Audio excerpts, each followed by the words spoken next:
dalam BuzzPop hari ini kita bakal membedah dan membincangkan 5 berita terhangat daripada Hollywood hari ini. Para panelis kita malam ini terdiri daripada saya, Nadzru Iskandar daripada BuzzPopTV, Kaki, Kaiju kita, Munif, Malek. What's up bro, how you doing man? What's up? Banyak agak berita menarik nak bincang hari ni. Let's go. Aku rasa malam ni malam DC tu, tak habis-habis. Yeah.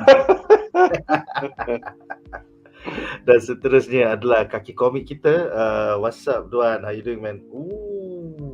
All-Star Superman. Zsjl lah. First print. Dah berapa ratus lah sekarang ni? Dah naik harga kan? Naik harga terus. Dulu orang tak kisah, sekarang naik harga. Itulah, terima kasih James kan. Alright guys, so dengan itu kita mulakan perbincangan kita malam ini dengan berita menarik kita. Yang pertama,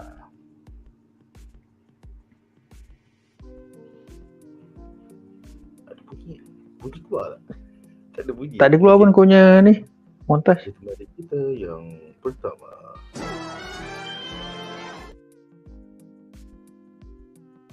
Ada masalah teknikal sekejap sikit. Okay, so asal skrin aku tak nampak apa-apa Korang nampak tak? Ada gambar on skrin? Nampak. Yeah. Alright, so menarik kita yang pertama adalah tentang Superman Legacy bakal diarah oleh James Gunn. Jadi minggu lepas James Gunn telah mewar-warkan melalui social media dia bahawa dia bakal mengarah filem Superman Legacy, filem pertama untuk DCU Chapter 1 daripada DC Studios. Jadi menurut post dia mengatakan, yes, I am directing Superman Legacy to be released on July 11th, 2025. It has been a long road to this point. I was offered Superman years ago. I initially said no because I didn't have a way in that felt unique and fun and emotional that gives Superman the dignity he deserves. Then a bit less than a year ago, I saw a way in many ways centering around Superman's heritage. How both of his aristocratic Kryptonian parents and his Kansas farmer parents inform who he is and the choices he makes. So nampaknya legacy ni berkaitan dengan heritage of kedua-dua parent dia juga So I chose to finally take on writing the script, but I was hesitant to direct despite the constant pestering by Peter Safran and others to commit. Just because I write something doesn't mean I feel it in my bones, visually and emotionally, enough to spend over 2 years directing it, especially not something of this magnitude. But the long and the short of it is, I love this script and I'm incredibly excited as we begin this journey. #up and away. Alright, so untuk segmen ni aku ada 2 soalan. Soalan pertama adalah untuk Munif apakah pendapat anda tentang pengarah James Gunn mengubah fikirannya dan kini bakal mengarah filem Superman Legacy I mean like, mula kau kata tak nak, tiba-tiba kau nak pula. So apa cerita ni kan? Silakan Munif. Okay, kalau aku nak terus terang lah pasal James Gunn himself nak helm, you know, the spearhead of the DCU, which is Superman, obviously. Aku sangat risau lah, jujur cakap. Very, very worried, and on 2 levels, 2 points. Kan. Point pertama is faktor James Gunn tu sendiri. Pasal it's refreshing and dia sangat honest bila ditanya pasal siapa nak helm Superman ni, sebab dalam dia punya honesty tu juga dia pun membuatkan satu kerisauan lah. So kalau kita recap balik apa yang Nick mention tadi, mula-mula dia hesitant to direct. Initially dia even menolak pun untuk direct. Kenapa dia menolak? Sebab dia tak fikir macam mana, tak dapat ilham macam mana nak buat cerita Superman ni, nak bagi unik, nak bagi fun, nak bagi emotional. And dia pun kata kalau dia direct pun, just because dia write benda tu doesn't mean they feel it in his bones. Kalau dia kena direct pun, which he will. And the reason, one of the reasons kenapa dia ambil job ni is, again, macam Nick sebut, which is what James Gunn sebut, dia duk kena pester dengan Safran. So adakah ini builds confidence you as Superman fans? Aku rasa kalau Superman fans, this the last thing kau nak dengar from, you know, the guy yang the latest guy yang nak adapt kau punya IP lah, your favorite IP. For whatever Zack Snyder punya fault, son, at the very least in spirit dia sangat passionate about Superman. So, but yalah, we could complain about Snyder punya output. Tapi untuk James Gunn, it's very worrying. Macam dari sudut personal, he does not seem like the biggest Superman fan in the first place. So, and then you go back pula to my second point, which is kita cakap sebelum tu, before second point, this is pasal James Gunn part 2 lah, which is James Gunn punya style of directing pula. Macam mana kita selalu puji James Gunn? Kita selalu puji dia cakap saat dia pandai untuk buat C-listers, D-listers, Z-listers jadi blockbuster. So, yeah, Superman is the opposite of a D-lister. Superman is the holy part of the holy trinity of the DC universe. And within that holy trinity tu, dia the numero uno tau. So it is a completely opposite, completely new grounds untuk James Gunn sebenarnya. Completely berbeza. The scale of the IP tu, bayangkan Peacemaker dan Suicide Squad watak-watak tu kat sini, and then ni Superman tau, berapa beza, berapa tier beza tu. So kalau dia pernah ada yang dia adapt macam, you know, kalau he's done an Iron Man ke apa contoh, kita nampak actually dia pandai scale. Yang big scale heroes, small scale heroes dia boleh buat. But bila dia tak pernah langsung handle the hard hitters and dia just buat the D-listers, there's a very big risk of a whole Taika thing happening. Tiba-tiba macam bagi comedy guy, tiba-tiba buat buat Thor kan. So we know what happened with that lah. So I believe James Gunn won't be as bad lah kalau worst case scenario pun, because Taika is just the worst. But still, it's a Superman movie. Macam kita fans and non-fans dah lama dah hargakan a really, really good Superman movie. The OG superhero deserves a good live action adaptation lah. So it's merisaukan lah bila nampak macam James Gunn is obviously not a Superman fan, and dia biasa handle D-lister saja. So, but the second part yang aku risau pula pasal ni is dari sudut sejarah. Again, kena mention juga Snyder. We have seen what happened bila the guy yang patut control the cinematic universe at the same time kena handle the Trinity. So dia jadi tak cukup tangan bang. I mean, tak tahu lah, maybe Gunn can perform better, even learn from the failings of Snyder's or the DCEU lah, bukan Snyder seorang lah. Maybe he can learn from that, tak tahu. Tapi kalau kau cakap saya sejarah, kau cakap saya track record, you know, James Gunn was brought to oversee the entirety of the 10-year project for the DCU. So he's supposed to be a Feige figure, actually. And then the other projects ada dia punya respective directors lah. That's why for whatever it is, kau cakap saya Marvel, kau tak boleh macam complain pasal dia punya, you know, they have a plan, they've been executing it well. Kau nak komen pasal phase 4 ke apa ke, but they've done it successfully for 10 years tau. So you have to give credit to Marvel. And pasal Feige tak involved langsung in that way tau, direct the project himself ke apa. So they hired him for that, he stuck to that. So James Gunn sepatutnya oversee everything, and dia pun burden with having to direct the tip of the spear tau, freaking Superman himself. And we have seen what happened when Snyder had to do the same thing. So pasal dua point ni, pasal track record DCU and pasal Gunn sendiri not being a Superman fan and track record dia of just adapting D-list heroes, I hope to be proven wrong. Tak ada siapa pergi wayang saja nak hate watch, nak tengok benda jahanam ke apa. I want a Superman movie that is freaking good. But kalau as of the news yang aku duk dapat sekarang, I am very, very worried. harapan aku satu je lah. Dia tak cast wife dia sebagai Lois Lane. Kalau tidak semua filem pun nak wife James Gunn. Come on lah guys, come on. Nasib Aku lawa. bantah. Aku nak wife dia jadi Leslie. Nasib lawa. Nasib lawa. Itulah hardcore kan. Habis-habis hardcore. Yeah. Hardcore.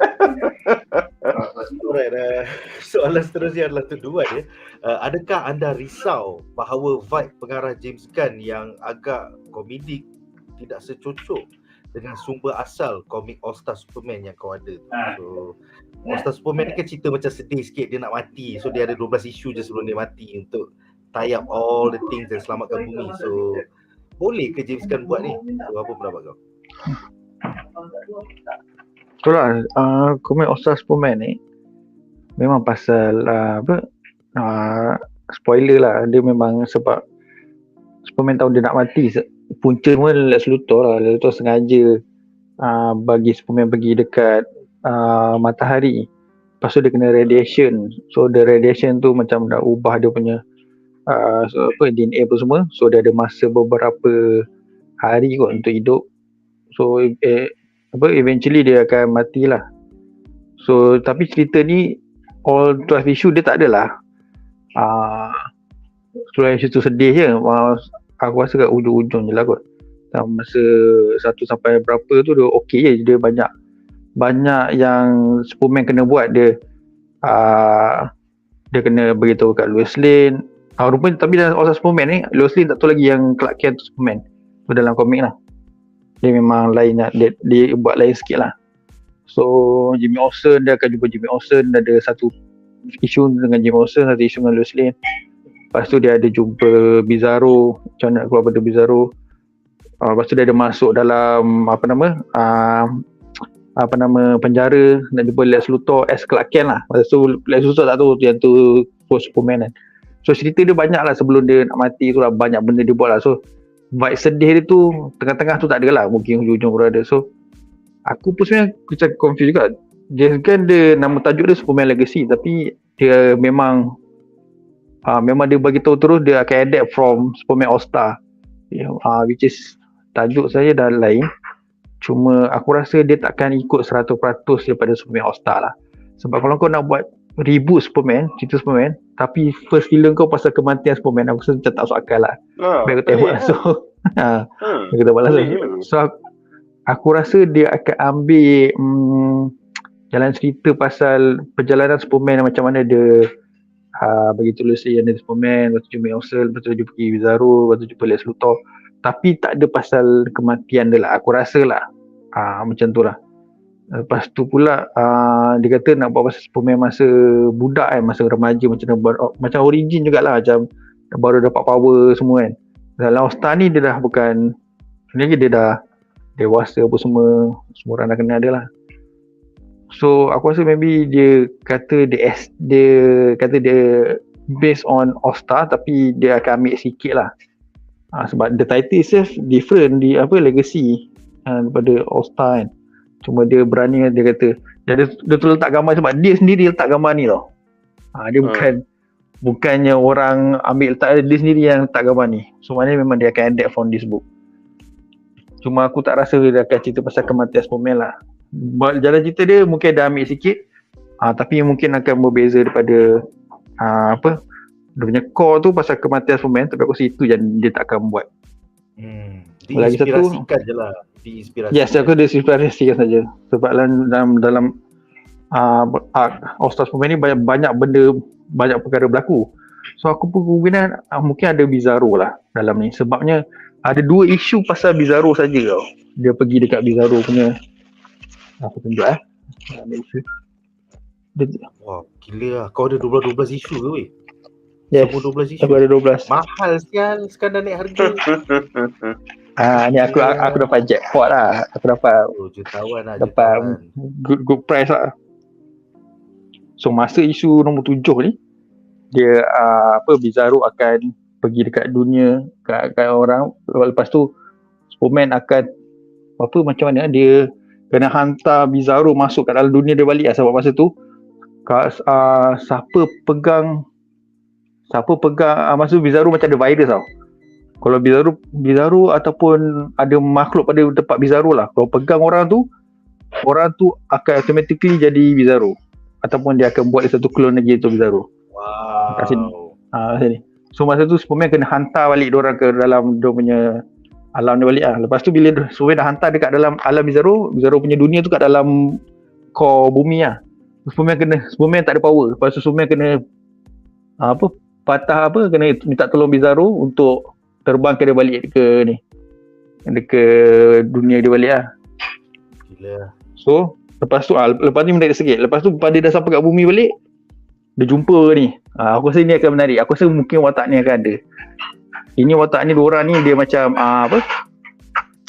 orang Krypton yang tak mati. Dia kira macam sama level dengan mak bapak Superman lah. So macam dia kata Jonathan Kent tu bagi dia macam low class lah. Dia ni kata dia high class punya. So dia lagi power. So aku rasa benda-benda ni, cerita-cerita ni kemungkinan dia akan masukkan dalam Superman Legacy. Tapi dia tak ada cerita pasal kematian Superman. Aku rasa lah kemungkinan lah. So kerisauan dia sama macam Munif cakap kan. Jelas sebab kita pun kenal Zsjl memang boleh handle benda yang tak popular kan. Tapi Superman ni kira macam IP DC yang paling besar lah, ada dan Batman. So macam mana dia nak tackle benda yang ni. Lepas tu dia pun macam aku cakap, okay, macam mana dia boleh buat Peacemaker dengan siapa kawan dia yang bodoh macam Deadpool. Saya lupa lah dia. Kawan dia yang bodoh macam Deadpool. Vigilante. Macam mana dia boleh buat Peacemaker dengan Vigilante likeable, even though dia totally different from the comic punya karakter. Lain gila kan. Sebab orang tak kisah pasal diorang. Lantak lah kan. Dia Vigilante tu macam Deadpool ke. Padahal kat dalam komik lain orang tak boleh gimam lah kan. Tapi ni Superman tau. Ini orang akan ambil kisah. So kat sini ada satu task yang besar untuk Zsjl. Kat sini baru kita tahu macam mana Zsjl nak tackle. Adakah Zsjl akan buat Superman jadi pak lawak juga macam tu? Duan. Tapi kan based on teori yang kau cakap tadi tu kan, which is dia adapt elements of All Star tapi bukan pasal kematian Superman kan. Kau bayangkan macam kau cakap lah, sebab ni IP yang yalah Superman is the opposite of D-lister yang biasa buat kan. Meaning dia akan kurang freedom. Semua benda orang akan nitpick kan. Tantah the fact yang macam ni orang kata kau buat All Star tapi Superman tak mati. Apa benda kau buat ni? Dia macam kau buat The Death of Wolverine tapi Wolverine tak mati. Baik kau sentuh yang saga yang lain kan. So takut benda tu pun orang akan jadi. Aku rasa itu tak dapat dielakkan lah. Masa mana fan-fannya macam ekstrim pasal Superman ni, mungkin ada haluan kiri tu mesti ada punya. Tapi kalau kau fikir balik, Zsjl dah play safe. Dia tak bagi tahu nama filem ni Superman All Star. Dia bagi tahu Superman Legacy. Cuma dia kata Legacy dia tak bagi tahu ni All Star. Cuma dia kata macam loosely adaptation from All Star lah. So mungkin dia akan ada mix some of other art lah selain daripada All Star. Cuma dia kata macam dia punya core tu pada All Star, tapi kemungkinan dia akan suka hati dia lah nak masuk mana-mana punya ni. Janji jadi satu skrip cerita yang best bagi dia lah. Cuma tu lah dia jadi macam mana dia nak buat cerita ni. Sebab kau semua orang tahu Zsjl seorang yang pakar untuk buat cerita yang mengarut, lawak-lawak yang tak usah akal ni kan. So macam mana dia nak jadikan benda ni Zsjl juga. Aku rasa dia signature dia takkan hilang kan. Cuma macam mana dia nak tackle. Aku rasa ada lah macam lawak-lawak one-liner yang bodoh-bodoh tu aku rasa ada lah. Cuma janganlah melampau-lampau jadi badut cantor kan. Jangan tu. Itu je lah. Cuma aku rasa macam ni tau, Zsjl sendiri tahu dia pun tak boleh nak handle the pressure of Superman sebab dia antara nombor 1, nombor 2 dekat DC kan. Dia tukar dengan Batman kan. So dia pun tak boleh. Tapi kalau kau pergi balik, dia macam ambil benda ni sebagai dia punya challenge lah untuk dia. Sebabnya seolah macam ni tau, kalau aku nak handle the reboot of DC Universe, aku kena ambil satu challenge atau task, iaitu aku kena handle dia kira icon of mascot of DC, which is Superman. Macam mana Zack Snyder dulu dia handle the universe tapi dia buat Superman, Man of Steel. So dia Superman sebagai tunjak lah, tunjak ke kira dia punya tunjang lah, tunjang dia tu. Tunjang. Tunjang. Jadi tunjang tu. So kau kepala, so kau yang kena handle dia punya tunjang di sini. So Zack Snyder dah buat, which is bagi aku okay lah, successful for Man of Steel, dia successful. So sekarang masa untuk James Gunn. Sebab apa? Kau sendiri yang fired Henry Cavill. So kau kena take the responsibility lah. Kau kena buat. Kalau kau boleh tunjuk power, kau boleh fire Henry Cavill, kau kena tunjukkan kau punya Superman better than Snyder, which is a big task. It's a very Big tall task. order. Macam mana kau nak buat seorang yang likable lebih daripada Henry Cavill? Macam mana kau nak buat? Aku ingat memang berpeluh memang Snyder memang James Gunn berpeluh lah. Dia pun tak nak sebenarnya kan, tapi dia macam terpaksa. Tapi bila kau fikir balik, siapa lagi yang boleh pegang cerita pasal intergalactic atau outer space Ada. selain daripada James Gunn? Sebab Nama dia Taika. Nama dia Matthew Vaughn. Oh, Matthew Vaughn. Yeah. Betul lah. Yeah, Marvel pun tak ambil mangkuk tu. Tapi tu nak buat macam mana, dia tak nak panggil Matthew. Cuma at least the next best person is James Gunn lah, sebab dia dah buat dengan Galaxy apa semua kan. So bila dia pakai, sebab dalam Superman pun banyak karakter merapu. Kat dalam ni pun ada Crypto. So dia akan introduce Crypto, dia akan introduce Bizarro. Dia akan, masa dalam ni pun ada lagi 3 Superman ni, spoiler lah. Cerita pasal ni, pasal macam mana ada macam flashback macam mana Superman tengok kematian bapak dia. At the same time masa tu ada 3 Superman daripada different multiverse datang. Ada seorang ni macam Mr. apa yang Superman kecil, macam alternate for Mr. Speedstick yang kalau aku sebut nama dia boleh mati kan. Ada Superman di situ, ada Superman yang balut muka dia semua, ada Superman daripada zaman tahun akan datang semua. So masa tu diorang semua datang macam jenis Superman, variant of Superman. So masa tu dia datang memang khas untuk kematian bapak dia tu. Rupanya dia punya plot twist adalah diorang memang sengaja nak macam nak lenggahkan masa tu Superman muda kan, supaya dia jauh daripada bapak dia, supaya kematian tu berlaku. Sebab kalau kematian tu berlaku, barulah dia boleh jadi Superman. Rupanya at the same time Superman yang pakai macam Mamiya tu adalah Superman yang akan datang, sebab dia nak tengok bapak dia buat kali terakhir. Tapi dia tak nak, dia tak boleh usik benda tu. Paradox tu dia tak boleh usik. Tapi dia kena tutup muka dia semualah. So benda tu aku rasa, benda karakter pelik-pelik daripada Superman ni, aku rasa yang boleh handle pun James Gunn juga sebenarnya. Dia ada pro and con. Bizarro pun menarik ke James Gunn, yes, buat kan? Bizarro. Aku rasa aku ada feeling Betul. Sebab Bizarro karakter paling mengarut, betul tak? So, siapa yang boleh handle benda tu? Dia opposite of Superman. Dia cakap pun Bizarro cakap pun terbalik tau. Kalau dia kata Bizarro like you, sebenarnya Bizarro hate you. Dia terbalik. Kalau kau nak suruh Bizarro buat kerja, Bizarro, can you help me to build this rocket? Kau tak boleh cakap Bizarro please help me tadi. Bizarro, you no help me, you rest. Tu Bizarro will help you. Kau kena cakap dengan dia pun kena terbalik. Kat dalam ni pun Superman kena pening dia. Macam mana aku nak cakap dengan dia ni kan. Nak bagi arahan kan. Dia pun pening tu. Tengah terbalik tu, pening. So aku rasa benda tu James Gunn yang boleh handle benda-benda mengarut macam ni. In case Bizarro pun tak nak muncul kat movie kan. So kita ada pro and con lah. Tengoklah macam mana dia akan berjaya ke tak. Aku tak rasa dia akan jadi the best Superman movie. Cuma at least dia sama pang dengan Man of Steel lah. Jangan terlampau teruk lah. Hopefully. So kita akan cover lagi banyak berita Superman as they memulakan fasa pra-produksi dan juga produksi. So sekarang kita ada 7 komen menarik. Pertama, Ahmad Nasuha bertanya, BuzzPop tak cover ke Superman and Lois season 3? Tak ada. Kita tak nak cover CW pasal CW sudah ke laut. Dan hidup segan, mati tak mahu. So sorry bro. But more power to you kerana masih enjoy menonton Superman and Lois season 3. Seterusnya, kategori The Great bertanya, Superman Legacy ni ada pakai banyak karakter ke pasal Superman saja? So macam Duan explain tadi, dia berdasarkan siri komik 12 isu All Star Superman oleh penulis Grant Morrison dan pelukis Frank Quitely. And dalam tu it's like the all star lah. Kau ada dia punya whole supporting cast, kau ada Louis Lane, kau ada apa nama budak yang Olsen.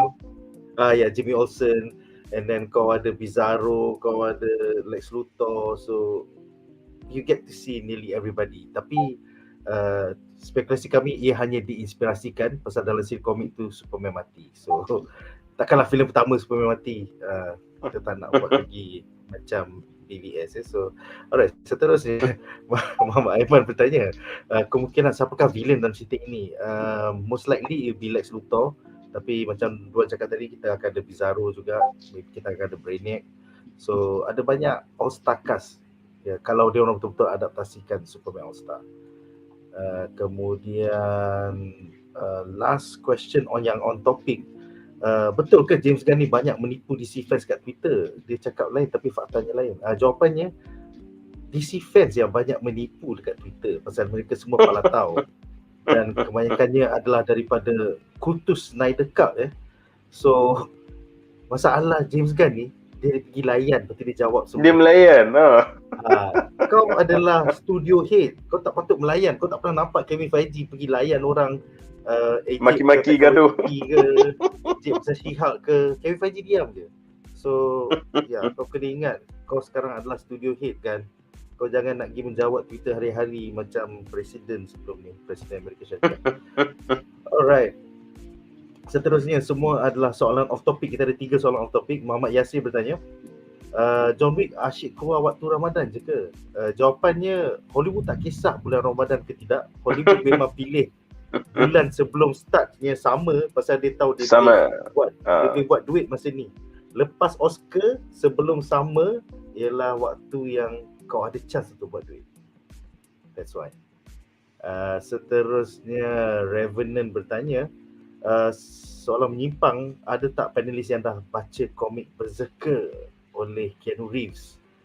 Kalau dah boleh review tak? Aku tak baca lagi. Kaki komik kita dah pernah baca ke Berserker? Aku ada nombor 1 sampai nombor berapa aku tengok. Tapi pun aku tak baca lagi sebab aku tunggu dia habis. Sebab dia 12 isu. Isu 12 baru keluar. So aku tunggu dia dah complete semua baru aku start baca. Tapi dia punya sinopsis pasal watak Keanu Reeves ni seorang yang immortal. Dia sejak zaman prehistorik kot. Lama lah, zaman dulu dia hidup lah. So dia mati balik. So setiap zaman dia ada sampai government gunakan dia punya kelebihan immortal tu untuk buat ops yang kadang-kadang macam tu lah. Macam tu yang aku tahu sikit lah. So banyak. Plot dia macam Rob Liefeld punya Prophet je ni, macam John Prophet je. Same idea, different company. boleh jadilah. Boleh jadi kan. Alright, soalan terakhir untuk segmen ini, Green Block Player bertanya. Sorry, off topic. Munif, ada tengok tak Guillermo del Toro's Cabinet of Curiosities? Ada feature dalam siri tu. Apa pendapat kau? Kau ni kaki penakut sikit. So macam mana? Dia ni lah series yang bagi aku banyak dilema tau. Sebab aku suka gila Guillermo del Toro punya Twisted Mind, lagi-lagi pasal dia punya creature design, and memang aku pun memang creature feature fan. So aku sangat intrigue, aku suka gila cerita dia, tapi masalahnya at the same time aku pun penakut. So kita siang-siang kerja, balik rumah dah gelap kan. Tu macam aku ni pula weekend husband. So weekend bila aku jumpa bini aku, time tu lah baru aku ada teman, baru berani nak tengok satu episod. So sekarang ni aku tinggal lagi 2 episod macam tu. Aku baru habis episod yang painting. Siapa tengok painting tu nanti kena influence dengan setan ke benda yang tu kan. Aku rasa lagi 2 episod macam tu. But yes, highly recommended series. Aku suka gila. Kalau bukan pasal penakut, aku memang dah habis in one sitting dah. So 2 episod lagi tinggal. Alright guys, so dengan itu berakhirlah segmen pertama kita. Sekarang kita akan ke berita menarik kita yang kedua.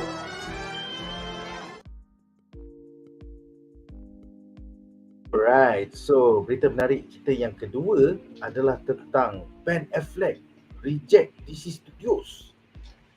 So dalam wawancara dengan Variety minggu lepas, dia ada mengatakan ada 2-3 komen lah. Satu tentang pengalaman dia dengan Justice League dan juga Zsjl yang menyebabkan dia tak nak buat filem Batman.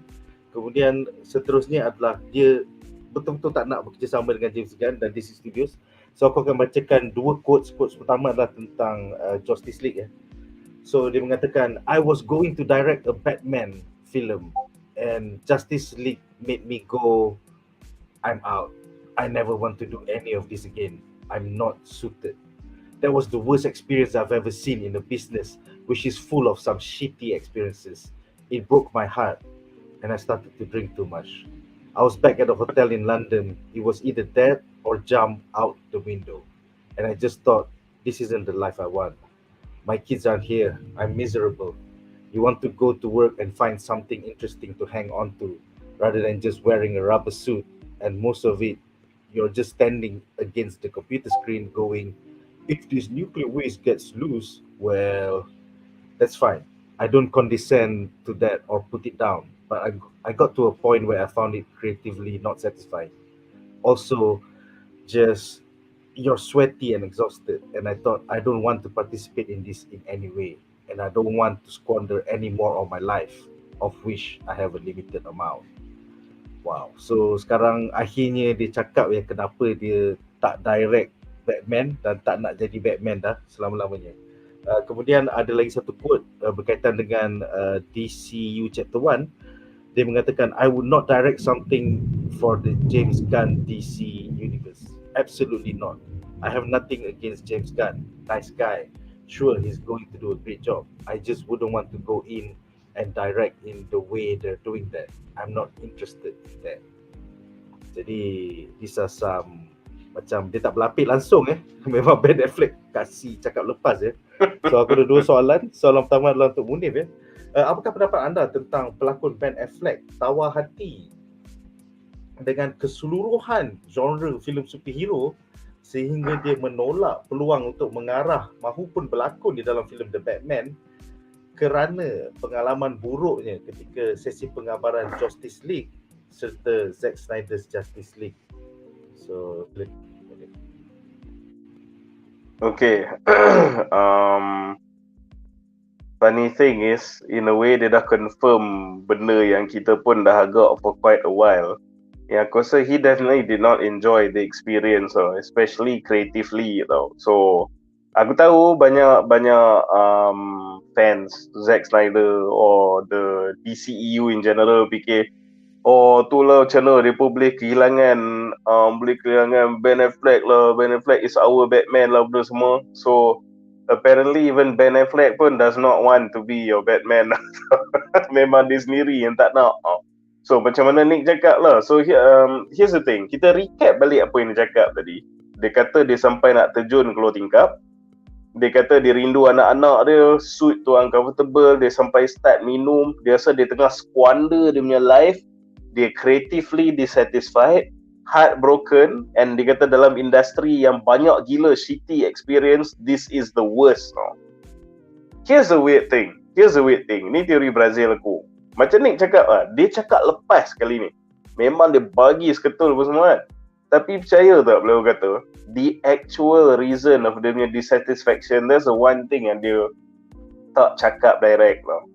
Sebab kalau kau tengok, bila the next point dia cakap saya James Gunn pula, what is dia punya biggest concern? Dia kata apa? Dia nothing against James Gunn, tapi dia tak nak join directing the way they are going to do that. The way. Keyword dia situ. So bagi aku, semua benda yang dia cakap pasal pengalaman dia as an actor, tapi sebenarnya dia dah tak nak terlibat pasal more to him as a director tau. Sebab kalau kau tengok, kita tengah cakap pasal directorial punya role, tapi dia duk cakap ketidakselesaan dia dari sudut actor. You don't have to act. Dia minta kau direct je kan. Tapi sebenarnya therein lies the actual problem. Dia bukan isu dia tak selesa ke tak apa ke as a pelakon, but aku rasa dia sangat stress pasal the creative or the direction of Batman dalam DCU dulu tau. And then bila dia tahu pula datanglah James Gunn yang handle DCU pula jenis Pak Lawak. Dia kata, yeah, I'm not gonna do that lah. Pasal the evidence is there in both the Justice League pun sebenarnya. Both versions of the Justice League. So, bukan nak kata lah Batman was completely wasted. Dalam BVS pun sama tau. Batman, aku rasa macam apart from that warehouse scene yang of course iconic lah dan semua orang akan sentiasa go back to cakap kenapa Batfleck was a badass. Tapi kau tak boleh lupa ke everything after that dia basically jadi badut. Bukanlah badut taika tapi macam something's definitely bleeding. Lepas tu duk nervous tengok Superman macam jaded lover semua. Aku tengok yo kata this ain't Superman man macam ni. So, this ain't Batman macam ni kan. So dia hanya kuat bila dia duk belasah normal humans and crooks. Tapi dia zero confrontation dengan Steppenwolf kalau kau ingat balik. Dia tak ada baling batarang di belakang ke kepala Steppenwolf, tak ada tau. Langsung tak ada confrontation. Dia duk lawan dengan Demogorgon, duk buat macam benda-benda kat tepi-tepi while the rest of the Justice League tengah rumble dengan Steppenwolf. Lepas tu ialah dia kena lambung-lambung masa lawan dengan itu Superman. Lepas Superman dah revive. Dia curi pistol Parademon bro. Dia macam tak ada job macam curi pistol Parademon. Aku macam what the fuck kan? Aku tengok Batman tu lah tu masa depa lawan the Lord of the Rings punya troll. Apa penatang that Lord of the Rings punya troll aku dah lupa nama. Doomsday. Masalah Doomsday. Dia pun duk lari, duk sembunyi bawah konkrit. Tu macam aku and kau tengok cerita-cerita yang Ben Affleck yang lain yang dia berlakon, yang dia direct. Kau tengok cerita macam The Town kan. Kau tengok macam main character tu macam mana, macam ada gravitas sikit, adalah dia punya steel to that character taken seriously, very dramatic style of acting apa semua. So aku assume this is all very very depressing to him. Sebab dia pun bila dia tengok Batman or Batman from the comics or what he knows about Batman or the movies of Batman yang dia tengok, Ben Affleck mesti macam, you know what? Because dia ni, he's a hero tapi dia human tau. So dia boleh gratify Batman tau. Dia mesti rasa macam that Argo, that town punya vibe tu dia boleh bawa kepada this characterization of Batman. While semua orang terbang-terbang, but this is the grounded human tapi tak kurang badass. Dia pun boleh buat damage juga. Lepas tu bila dia berlakon, something's definitely bleeding. So dia macam, oh fuck. And ini belum tapi in defense of Batman, tapi logik lah sebab dia kan manusia. So macam mana dia nak lawan? Betul. So logik dekat situ lah. Cuma memang kat dalam komik dengan kat dalam animation, walaupun dia manusia biasa tapi dia IQ dia mungkin number one. So kau given ni fantasy suka pakai lah, given the prep time, Batman can defeat Batman can defeat apalah suka pakai siapa, Doomsday ke apa ke, given prep time. So kat sini dia berbalik-balik kepada siapa yang buat skrip dengan siapa direct lah. Kalau orang yang buat skrip dengan direct tu kata Batman akan menang, dia akan menang. Tapi kalau kau tengok yang buat tu Joss Whedon, jadi badut lah. Tapi bila kau tengok balik, bila Zack Snyder pegang balik, at least dia punya function, dia pegang dia hold semua apa nama yang binatang tu daripada masuk tau. So orang lain semua kat dalam lawan si pembunuh, tapi dia seorang-seorang memanglah dia pinjam senapang dia tu sebab senapang biasa tak jalan. So dia kena pakai benda tu untuk lawan balik master tu lah. So adalah function kat situ. Walaupun dia tak tutur dengan Stephen Wolf kan, sebab dia tak layak pun kalau dia tumbuk boleh patah tangan ke apa. So itulah, tengok jugalah. Dia macam ni lah. Sebab kalau Batman tu tak badass, what's the point? Buat apa pakai dia? Sebab the charm of Batman is that kalau kau tengok, aku ingat there's this one scene paling tepat sekali encapsulate Batman punya mythos lah, Batman punya karakter ni. Masa satu animated movie tu yang dia jalan dengan Green Lantern dalam sewer tu. So yang Green Lantern tanya dia, so ni kau boleh terbang ke? Macam, oh dia tak boleh terbang kan. Lepas tu kau ni boleh terbang ke? Boleh transform je kelawar ke? Boleh apa ke? Tak kan, tak boleh. Lepas tu macam Green Lantern macam, don't tell me you just a crazy guy in a bad suit. Tapi kan this crazy guy in the bad suit ni, berapa dia menyusahkan opponents. So bila that is the Batman yang kau nak tengok lah, sebab like it or not, this is not the gritty Batman. This is a Batman yang kau dah set in a universe of yang Zeus wujud, another alien god killers lah, apa benda semua. Kau dah set the Batman in this universe. So this Batman must have the, okay lah, maybe katalah plot armor ke, capability ke, prep time ke, untuk at least macam deal lah with those things kan. Tapi macam nampak dia duduk kena lambung dengan Superman.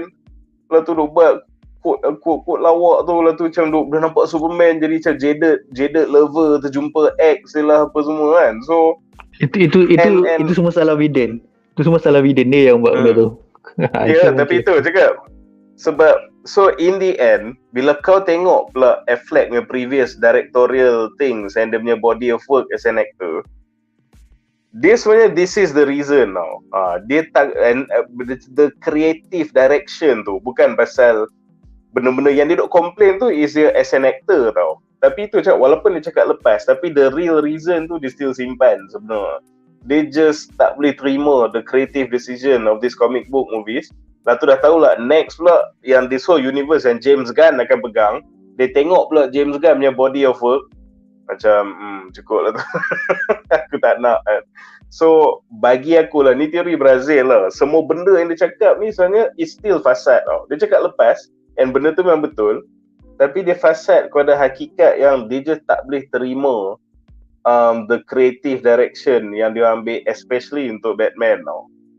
So dengan itu dia pun tak nak lah menstreskan diri dia. And tu lah, it's okay lah. So aku fikir kalau dia force himself untuk macam direct Batman dalam DCU ni pun, definitely akan ada an unproductive punya clash of creativity di situ. Aku rasa aku tak nampak dia boleh jive dengan Gunn langsung creatively tau.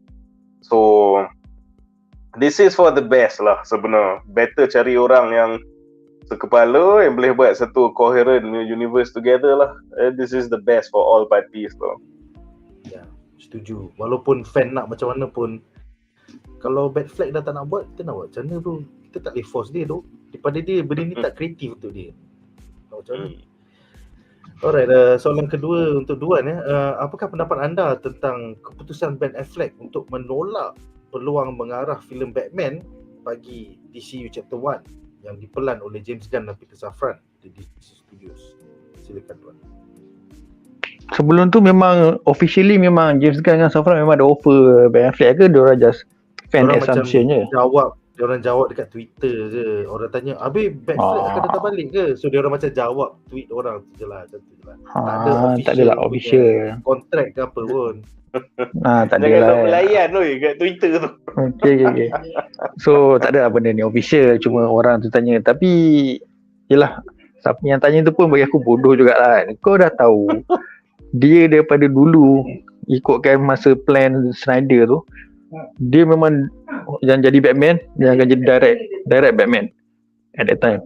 So yang aku dapat Batman Nirvana ni, sebenarnya sepatutnya title tu The Batman tu adalah under Ben Affleck. Patut movie tu movie dia yang ada connection dengan Snyder punya universe. Deathstroke. Yes, betul. Patutnya dunia villain adalah Deathstroke, lepas tu dia punya connection ada dengan Zack Snyder punya universe kat situ. So that's the plan awal. So bila dia dah tak dapat direct, lepas tu dia pun tak dapat jadi Batman. Lepas tu director Batman baru pun ada, movie baru pun ada yang tak ada kena dengan Snyderverse, tak ada kena dengan James Gunn movie Batman tu tak ada kena langsung. So dia his own universe. Lepas tu kau ada di Audacity kau nak tanya Ben Affleck tak direct ke? Kau bodoh kau ni. Kau apa lah dia tak direct lagi. Kau boleh lagi nak tanya dia tak nak direct ke? Confirm lah tak. Dulu punya plan tadi takkanlah dia bodoh sangat dia nak. Yang dulu dia dah plan nak interconnect dengan Zack Snyder punya universe. Masuk suruh dia datang balik, member dah patah hati, dia dah cakap jadi orang logik, kalau ikut logik akal, kau dah kena game, lepas tu kau dah kena scam, lepas tu kau nak pergi balik, kau tak adil lagi macam mana? Tak, kau mau perbodohkan diri sendiri buat kali kedua. So cara dia jawab tu memang tak pelapik, kasar apa semua, tapi memang perlu lah. Sebab kau tanya soalan bodoh, kau jawab jawapan yang bodoh. Kau dah tahu aku dah tak buat, aku je sepada Batman buat kali terakhir, lepas tu kau tanya lagi, ni memang jawapan dia, which is dia takkan buat lagi lah. Sebab Zsjl punya direction pun dia dah tak faham apa semua kan. So macam mana cakap so dia tak tahu macam mana nak adakan Batman kat dalam universe Zsjl pula, yang macam mana dia tak nak, dia sebenarnya dia as a actor sekalipun, dia tak nak nampak Batman tu dihina tau. Macam mana dia kena hina kat Joss Whedon, macam nampak lawak tu. So tu bukan Batman tu, semua orang pun tak suka. Tapi Batman kita nak masa Batman bantai Superman tu, dia masa pakai suit armor tu, masa dia pakai Krypton tu, dia tenat bantai Superman, itu Batman yang kita nak. Itu betul-betul. So kalau Ben Affleck tak dapat Batman macam tu, yang dalam dunia ada meta human demigod semua, tapi sebenarnya dia antara top sekali. Sebab kat dalam animation dengan komik pun semua orang pun takut dengan Batman. Even Wonder Woman ke, Superman ke, Green Lantern tu pun dia kutuk-kutuk Batman. Sekali tiba-tiba dia punya kuasa hilang. Sebab apa? Batman curi-curi ambil cincin dia pun tak perasan punyanya power Batman ni. So The Flash pun semua pun takut dengan Batman lah. Dia bukan respect dia macam sampai takut. Sebab dia punya intelligence tu, dia macam diorang mesti cakap, kalau kau dah fikir ke hadapan, Batman fikir 10 step ahead. Sebelum kau ni dia dah fikir lah. Sebab tu ada boleh simpan satu file kelemahan semua meta human. Ni adalah dia punya preparation. So benda tu sepatutnya kalau ada writer yang bagus dengan director yang bagus, Batman boleh je exist dalam dunia semua orang ada kuasa ni, dan dia pun akan jadi di atas orang, dia orang manusia, tapi yang semua dah power semua bawah dia, semua dia pegang. Memang boleh kalau kau dapat writer dengan director yang bagus. Tapi sebab kan direction Just Gun, kita tak tahu macam mana, adakah apa bodoh-bodoh dengan Batman macam mana yang lepas-lepas ni. So bagi Ben Affleck, dia tak payahlah. Dia pun dah membazir masa dia beberapa tahun, dia pun stres, depressed, agak lah apalah. Baik dia lupakan ni, baik dia hadapi hidup dia dengan anak-anak dia lebih bagus lah. And benda-benda ni asyik kena game lah. Member dah semangat cerita dia sekarang, member dah semangat, lepas tu kena game. Lepas tu kalau nak kena second time, dia dah face down, lepas tu dia dah ni depressed, lepas tu dia dah recover tau. Dia dah recover balik dia punya perasaan dia semua. Lepas tu kau nak kasi dia kena lagi sekali, memang tak dapat. So aku rasa jangan usik Batfleck lagi lah. Cukuplah Batman dia kali terakhir dalam The Flash, cukuplah. Biar orang lain pula. Aku setuju. Untuk mereka yang tidak arif, basically dalam era Justice League dan juga Zsjl ni lah, di mana Ben Affleck telah bercerai dengan Jennifer Garner dan baru ni je dia kahwin dengan Jennifer Lopez. So he went through a lot of depression sampai divorce, sampai jadi alcoholic, sampai kena masuk dalam nak stop dia punya Alcoholic Anonymous tu. So let's not go into that shit again lah. Kesian Batfleck. Dalam artikel Variety.com ni juga dia ada share yang dia pun tak setuju sangat dengan Zsjl pasal dia kata macam tak profesional. Zack Snyder ajak dia shooting dalam garage. So yang scene terakhir dengan Green Lantern tu, tapi dia buat je lah pasal member kan. So adalah dia tak puas hati dengan Joss Whedon, dia tak puas hati dengan Zack Snyder, dan dia tak puas hati dengan James Gunn. So artikel kat Variety.com tu agak korang patut baca, dia cakap lepas je. Alright, so kita tapi ni aku nak tambah sikit kan. Diorang ni pun satu. Korang seolah-olah layan Ben Affleck ni macam budak-budak tu. Kau tak respect dia langsung. Dia dah lah Oscar winner untuk Argo for director. Argo. Lepas tu dia pun producer yang menang juga. So Good Way Hunting apa lah. Dia Oscar winner tau. But he didn't get the respect enough daripada studio-studio ni. Memanglah studio lagi besar daripada director or whatever kan. Tapi kau respect lah dia sikit kan. Dia pun ada ni juga. Dia pun ada ego. Aku pernah menang ni, aku buat cerita bagus apa semua. Tapi bila aku nak join dengan korang, kau lain aku macam ni kan. Siapa tak panas kan. So memang pada muka lah. Betul. Macam tu lah. Alright, so kita ada dua komen menarik. Pertama daripada Amir yang mengatakan mengikut pendapat para panelis, siapakah yang layak untuk menjadi pengarah filem The Brave and the Bold bagi DCU Chapter 1 nanti. Aku tak sure tu. Maybe bagi dekat pengarah-pengarah Bad Girl yang tak berjaya hari tu ke? yang buat Ni Bad aku- Boys for Life kan? Kalau kau tanya aku kan, The Brave and the Bold kan, aku rasa ada seorang boleh handle. Matthew Vaughn boleh buat. Betul. Dia dah pernah buat Boleh. jadi Batman kan dalam Yes. Kick-Ass kan. Nicolas Cage. Lepas tu dia Boleh. jadi Batman pula, Nicolas Cage. Big Daddy bro. Big Daddy dengan apa nama Chris Moritz tu memang terbaik tu. Big Apa Daddy. Hit Girl. Hey girl. Itu dengan Big Daddy. Pendapat kau? Munif, siapakah patut mengarah The Brave and the Bold? Aku saya baru nak jawab macam Duan tu. Pasal apa? Here's the thing. Here's the thing. Sebab kalau kau tengok lah, buka kata macam Zack Snyder kan, kenapa dia meletup dulu pun, let's face it, pasal 300 tau. So the thing about 300 ni is that kau dah ada graphic novel, maksudnya one shot graphic novel lah, dia bukanlah macam complicated, interconnected, continuity terlalu panjang like DC or Marvel Comics kan. It's just a one shot punya graphic novel. So they adapted that Battle of Thermopylae tu, and benda tu pun memang ada dalam sejarah. You barely need to write a goddamn thing. Lepas tu dia punya visual direction and dia punya penchant for action, benda tu yang elevate the thing to whole new heights. Dia tak ada, orang tak ada kata bad writing, bad decision making ke, plot hole ke, benda tu not only dah ada graphic novel and it's based on, macam loosely based on the actual history lagi. You really did not have to write anything, just all out dapat this visual director focus on action now.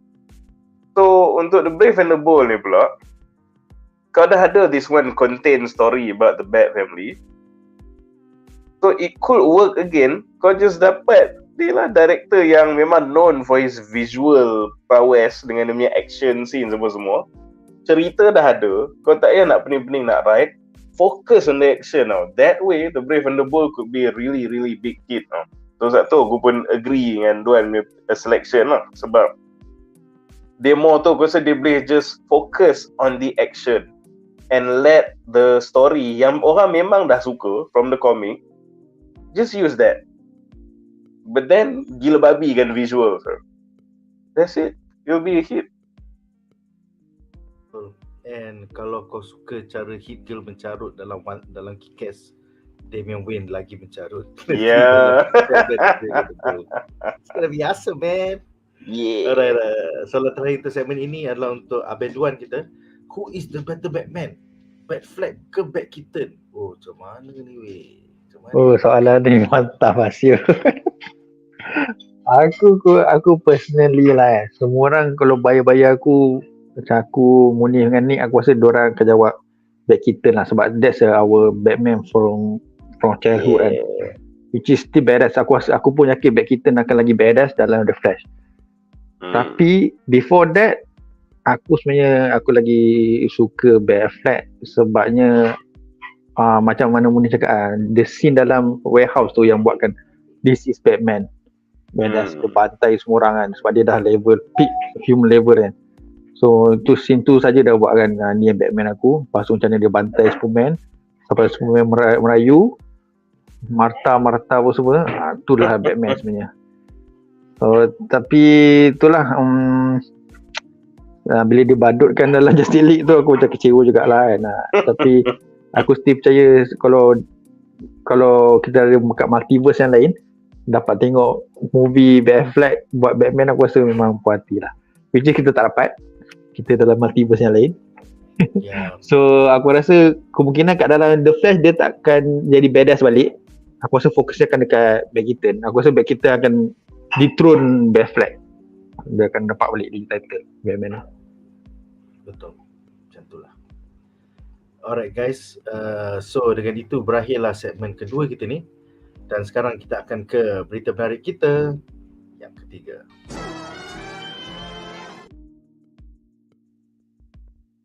Alright, so berita menarik kita yang ketiga adalah tentang Tom Cruise dah layan The Flash. Jadi menurut IGN.com, ketika satu meeting dengan Warner Bros Discovery CEO David Zaslav, Tom Cruise telah set up home screening of The Flash dan dia layan gila filem tu sampai dia reach out kepada director Andy Muschietti. Dia macam fanboy, dia kata The Flash is everything you want in a movie. This is the kind of movie we need right now. Jadi soalan aku untuk para panelis nombor satu untuk Munif, apakah pendapat anda tentang Tom Cruise mengatakan The Flash is the next savior for cinemas at the box office? Dah lah, tahun lepas filem dia Top Gun Maverick tu buat berbilion-bilion, so sekarang dia kata this is the next $1 billion movie. Apa pendapat kau? Silakan Munif.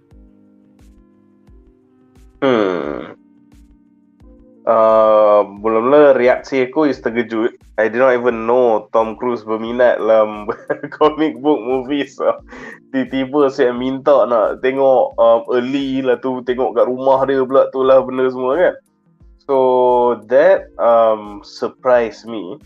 Tapi bila kita study betul reaction Tom Cruise tu, the things yang dia cakap, the keyword yang aku boleh ambil dari situ is dia kata movie ni lah is another movie yang akan mengangkat atau menyelamatkan sinema kan. Aku rasa lah disebabkan ayat tu, ni aku punya teori Brazil lah, is that benda ni ada sedikit marketing strategi lah, in my opinion. Sebab macam simbiosis sikit lah.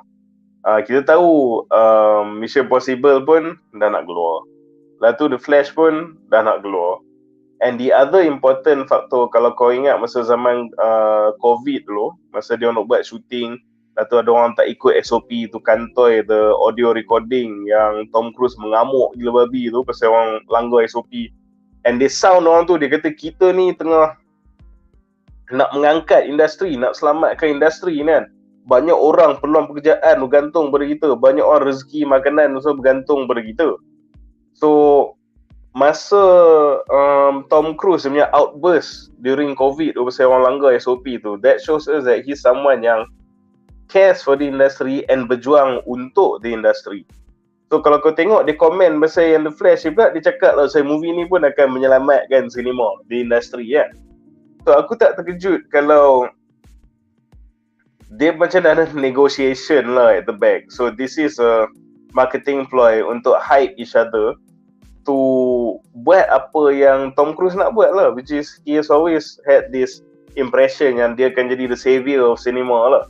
So while doing that untuk Top Gun, at the same time why not, you know, promote this movie yang bukan a direct competition to me, but will normalize orang pergi berjemaah tengok wayang again kan. So bukanlah aku kata macam sebenarnya tak best ke movie ni ke apa. Kau jangan, aku pun tengok trailer tu memang hype gila lah. This is one of the most anticipated movies untuk aku in recent times. But I have to say, aku don't buy yang Tom Cruise ni tiba-tiba is some nerdy comic book fan, tiba-tiba nak nak dapat early screening, nak tengok The Flash kat rumah lah. I don't think so sampai that extent lah. He definitely can enjoy a nice action-packed show, so that's the thing yang dia buat juga. But dia sampai dia punya initiative untuk tengok awal tu, there's definitely a marketing setup lah. Is this like a you scratch my back and then I scratch your back? Nanti lepas ni David Zaslav bercakap MI7 the best shit for cinema. This is cinema. Diorang macam tolong each other je. Apa pendapat? Aku rasa dia bukanlah macam I scratch your back, you scratch mine. Aku rasa ni is more to Tom Cruise punya goodwill lah. Sebab macam kata lah, of course he wants his movies to succeed. Tapi at the same time, dia memang someone yang sangat passionate pasal nak selamatkan di industri tau. Macam aku cakap tadi lah, which is masa COVID tu yang dia keluar outburst, yang dia maki audio leaks, yang dia maki orang dalam movie dia yang tak ikut SOP. the things that he said tu, kita ni peluang pekerjaan, orang cari makan dengan our movies and you're gonna fuck it up kan, tak ikut SOP benda semua kan. Banyak orang bergantung pada kita, industri ni bergantung pada movie kita ni kan. So he is someone who believes in that rhetoric tau. So sebab tu kalau kau tengok bila cakap saya The Flash, dia bukannya pujian dia macam bukan pujian like macam a nerd punya pujian tau. You boleh bagi a nerd punya pujian without spoiler. You boleh cakap that was a crazy adaptation. This everything I wanted to see in the Flash, and oh my god, the Supergirl lah macam ni. Dia bukan puji macam tu. Dia puji, tapi bila cakap this movie akan selamatkan cinema, which kalau kau tengok outburst dia masa COVID tu, it's actually benda yang still in line with apa yang dia nak buat, not the movie itself, tapi apa yang dia punya aspiration to be the savior and to help others save the industry pre-pandemic, post-pandemic. So kau tengok, this is a big movie. This gonna normalize putting butts in seats again. So I love a good action movie. Bagi aku tengok, biar aku put in a good work. So kalau kau tak put in a good word untuk aku punya movie pun tak apa, nanti nampak tak natural pula. But it's just that kalau movie kau ramai orang normalize dia tengok wayang, it'll untungkan my movie next. So that's why aku say it's more of a strategic goodwill. Sebab cara dia puji tu macam bukan a comic fan would puji a good comic book movie adaptation tau. But the words yang he used save cinema tu was his same rhetoric masa dia outburst, masa that COVID punya SOP punya langgar tu. So based on this sound bites itulah teori Brazil aku lah about this whole thing. It's a calculated goodwill, strategic goodwill. Menarik. Aku lagi suka juga Wan Muhammad punya teori liar dia, teori Brazil. Dia kata sebenarnya Ezra Miller dah masuk Scientology, sebab tu Tom Cruise support. Boleh jadi. Sesuai sangat. Dia join Scientology ya. Alright, soalan kedua adalah untuk Duan ya. Pada pendapat anda, adakah ini sekadar satu konspirasi di antara Dewi Zsjl dengan Tom Cruise sampai datang meeting kat rumah bro? Kerana sebenarnya Zsjl nakkan Tom Cruise menjadi Hal Jordan Green Lantern dalam DCU teman nanti. Kan dia baru tahun lepas buat Maverick bro. Maverick naik kapal terbang, Hal Jordan naik kapal terbang. Jelah. Jadi aku tambah satu, tambah tiga. Apa pendapat kau? Silakan. Tapi dia dah tua, walaupun muka dia tak nampak tua macam mana you see dia, tapi dia memang, yelah, nak kata dia tua pun dia punya kederat tu kalahkan kita semua ni. Berlari-lari aku tak elok macam tu kan. Macam mana cakap aku rasa satu, bukanlah nak kata aku nak downgrade Tom Cruise punya stamina ataupun rupa ataupun usia, tapi macam bagi peluang dekat anak orang muda lah kan. Sebab macam walaupun Tom Cruise is perfect casting for Hal Jordan bagi aku personally, kalau dia 10 tahun lepas ataupun 20 tahun lepas memang dia perfect lah kan. Tapi sebabkan sekarang ni macam bagi aku macam dah terlambat lah, bagi aku macam dah terlambat tu Tom Cruise.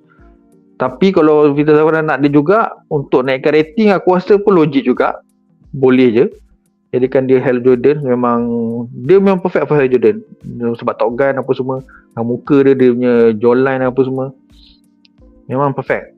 Cuma kalau benda tu untuk dia punya stand untuk tarik audience lagi ramai, aku rasa pun boleh dibuat juga. Cuma aku rasa Tom Cruise takkan nak terlibat dengan superhero punya filem lah. Aku tak rasa dia nak sebab aku rasa dia ada prinsip macam Leonardo DiCaprio jugalah. Dia takkan terlibat dengan mana-mana superhero, bagi dia tak ada kelas lah, aku rasa lah. So aku rasa tak ada. Cuma kalau aku, pendapat aku pasal Tom Cruise punya hype pasal The Flash, aku berbeza dengan Munif lah. Aku rasa memang Tom Cruise memang pure fan The Flash lah. Dia bukan geek DC fan, tapi dia maybe fan yang mungkin dia minat Flash masa dia kecil. Sebab Flash kan dia berlari dan semua betul. Dia Yes. Dia kaki lari. So aku rasa sebab apa dia suka berlari, aku rasa yang inspired dia adalah komik Flash masa dia kecil dulu. Flash ada masa dalam 40-an tau. So Tom Cruise lahir umur berapa aku tak tahu. So masa dia kecil tu dia ada terbaca pasal Barry Allen suka lari. So benda tu yang bagi dia semangat untuk jadi seorang runner lah. Bila lari sampai dekat dalam movie pun terbawa. So bagi aku idola dia adalah The Flash. Sebab itulah dia particular nak The Flash, dia tanya kat rumah dia. Kau bayangkan banyak superhero movie tahun ni dia pilih The Flash. Nampak sangat dia ada macam satu connection yang mungkin Flash ni mungkin daripada kecil inspired dia untuk jadi seorang pelari, runner ke apa semua kan. Macam mana kau tengok The Flash pengaruh dalam Catch Me If You Can. Masa tu dia kata Tom Hanks nak tangkap dia. Lepas tu Leonardo berlakon jadi CIA juga. Lepas tu tanya, what's your name? Barry Allen. Barry Allen. Okay, member dalam sebab lama dia baca komik The Flash. Rupanya si ni Leonardo ni memang suka baca The Flash. Rupanya alter ego dia Barry Allen. Depan kena game. Tapi nama cerita pun Catch Me If You Can, pasal kena kejar-mengejar. Benda ni ada macam universe punya ni lah kan. So aku rasa genuinely Tom Cruise memang fan The Flash yang bukanlah macam hardcore macam kita gila-gila. Dia macam, dia dulu masa kecil dia pernah jadi fan aku rasa. So bila Flash ada movie nak keluar, so dia kata why not, lepas ada kabel apa semua kan, why not. So tayang kan, aku Tom Cruise kan, aku boleh buat apa aku suka kan. So dia boleh tengok. Aku rasa dia sendiri pun terkejut. Sebab kau boleh tengok dan diam-diam tak perlu pun kau nak beritahu orang semua. Tapi kenapa dia nak beritahu? Sebabnya aku rasa benda ni memang sangat bagus. So kalau Tom Cruise puji bagi aku, kalau Tom Cruise aku tak nak puji mana-mana movie dia tengok, lepas tu dia begitu puji, aku rasa tak pernah lah. Aku rasa ni first time. Lagi untuk superhero punya movie, dia pun tak ada sebab dia nak tolong superhero punya industri ke apa. Aku rasa memang genuinely dia memang minat cerita ni, yang memang mind blow for Tom Cruise. So Tom Cruise pun cakap macam tu, aku rasa aku percayalah kita sebagai rakyat marhain ni, aku rasa memang aku percayalah. Maknanya kalau keluar tak best, aku salahkan Tom Cruise, tu je. Sebab aku percaya kat dia. Bro, Top Gun Maverick pun kau tak tengok lagi, ini kan pula nak tengok The Flash. Oi, tak tengok lagi. aku tak minat Top Gun. Dari The Flash aku minat. Macam tu lah kan. Alright, so nampaknya kita tak ada soalan untuk segmen ni. Tak ada orang minat dengan Tom Cruise atau Scientology. So dengan itu, kita akan ke berita menarik kita yang keempat. Alright, so berita menarik kita yang keempat adalah Zack Snyder umumkan satu surprise yang dikatakan #full circle dalam announcement tu. Dia menggunakan suara pelakon Darkseid, announcing something is coming April 28 sehingga April 30.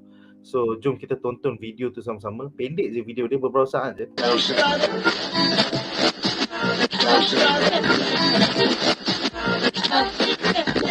April 28th, 29th and 30th. Save the date. And then seterusnya di laman viro.com juga dia buat satu gambar ni, gambar Henry Cavill sebagai Superman dengan kata-kata yang mengatakan life is a cycle, from birth to death to rebirth, and so the hero's journey is a cycle as well, a continuous journey of growth and transformation. April 28, 29, 30. Jadi aku ada dua soalan. Soalan pertama adalah untuk Munif ya. Apakah pendapat anda tentang pengumuman oleh Zack Snyder ini? Tak cukup lagi ke bagi false hope kepada Snyder Cult? Udahlah. Orang nak reboot dah, nak jadi DC macam tuan dah. Tak kau bagi hope. Don't give me hope. Kau buat macam Hawkeye tu. Don't give me hope. Silakan. Itulah Snyder ni, he can't help himself kan. Sebab dia tahu dia ada that voracious punya support tu. Mula-mula dah kurang dah hashtag. Kita datang banjir balik dengan hashtag. See you tu Snyder. But okay, it's okay. At the end of the day, whatever the fans nak react to this news tak kisah lah. Tapi cuma it's interesting untuk kita speculate on Snyder sebenarnya apa yang dia fikirkan. So, kita tahu the DCU is no more, at least after the Flash lah. And apa going on with DCU, which aku rasa 99.9% safe to say memang tak takkan ada penglibatan Zack Snyder. So what could he possibly do? Kita dapat tengok dari 2 teaser tu. Satu, yes, dia pakai suara pelakon Darkseid from the DCU itself, and dia pula letak seketul gambar Henry Cavill kat situ. So it's a bit susah untuk deny yang whatever this is, they can relate to the fallen universe, which is DCU lah. But it'll be weird kalau dia buat movie sebenarnya pasal the DCU nak, you know, the studio, the freaking Warner Brothers themselves dah nak move on with James Gunn. So no way benda tu is going to be a movie kan. So kalau kita piece together the evidence yang kita ada kan. So kalau kita tengok the current projects yang Zack Snyder tengah work on, dia definitely tengah buat Rebel Moon. Lepas tu dia pun nak continue dengan dia punya Army of the Dead punya trilogy lah. Lepas tu somewhere along the line dia akan buat animated adaptation of Twilight of the Gods. Lepas tu what else is he doing? Kalau cakap say new project saya yang tu ada, but there's nothing being said about future DC related projects. So which makes this announcement even more mysterious lah. Tapi aku rasa we are going about it in the wrong way tau. So instead of looking at apa future projects yang line up yang maybe berkaitan dengan DC kan, tapi kalau kita tengok, aku rasa jawapannya dah ada from an interview he did. Aku tak ingat siapa, tapi di 2017 tau. So before even the Snyder Cut was released, Snyder gave an interview yang dia cakap he's actually in conversation dengan siapa dia DC producer tu ni? Apa Jim Lee? Walter Hamada. Oh, Jim Lee ya. Jim Lee je ya. He was actually in conversation dengan Jim Lee about the possibility untuk lengkapkan cerita dia via komik. So, now here's the thing. Selain daripada tu, in that same interview pun dia cakap selain dia nak completekan story dia dalam bentuk komik, at the same time dia pun nak buat a Justice League spin-off cerita pasal Darkseid. In that same interview. So sebenarnya instead of looking to the future untuk speculation macam apa yang tengah berlaku ni kan, jawapan dia bagi aku dah ada dari tu 2017, even before the Snyder Cut tu keluar. Zack Snyder memang dah ada full intention untuk tamatkan his version of the story via comics. So it's a completion of dia punya saga tu and also a spin-off untuk Darkseid. So bila kau tengok the things yang dia post sekarang, it fits. So dia ada buat teaser pasal Darkseid, so dia dah mention dia buat spin-off pasal Darkseid comic version. And then bila letak gambar Henry Cavill, dia cakap pasal rebirth, dia cakap pasal continuation lah benda semua. So full circle lah apalah kan. It means that his story tu will be rebirth and akan complete in a full circle lah, tapi in the comic version lah. So aku rasa this is a safe assumption yang announcement dia nak buat is Darkseid comic spin-off and the Zack Snyder's Justice League trilogy punya comics version of completion. And kalau aku nak tambah lagi satu teori Brazil aku kepada benda ini mungkin akan announce we know Zack Snyder is also a man of action. The thing is, kalau dia nak completekan cerita dia in the version of comics, benda tu dah boleh settle dengan a lot earlier tau. Kenapa benda ni cakap dari 2017 tapi sampai 2023 tiba-tiba baru nak teaser apa kan. Knowing Snyder, aku tak rasa, aku akan agak kecewa lah if he lets me down lah. Tapi aku cakap siap, aku tak rasa yang dia akan announce ni is a simple comic because it took too long. Aku rasa benda yang dia nak announce ni will be a Darkseid punya comic and the completion of his trilogy punya comic, tapi AR comic. Aku rasa he's gonna do the augmented reality punya comic. So this is my teori Brazil lah. So orang kata alah macam kalau habiskan, macam tadi pun even ada komentar cakap kalau habiskan dengan komik pun tak apalah cerita dia, kau tak dapat nampak dia live action kan.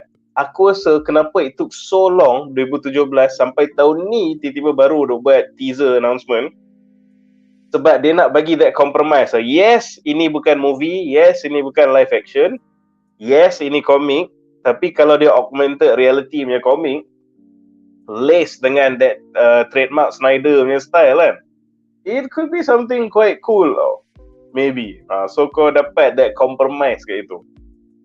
So ni teori Brazil aku lah. It's a comic, and not just that, it's an augmented reality punya komik. Itu cara dia nak reconcile and nak habiskan the story yang dia nak cerita in his version.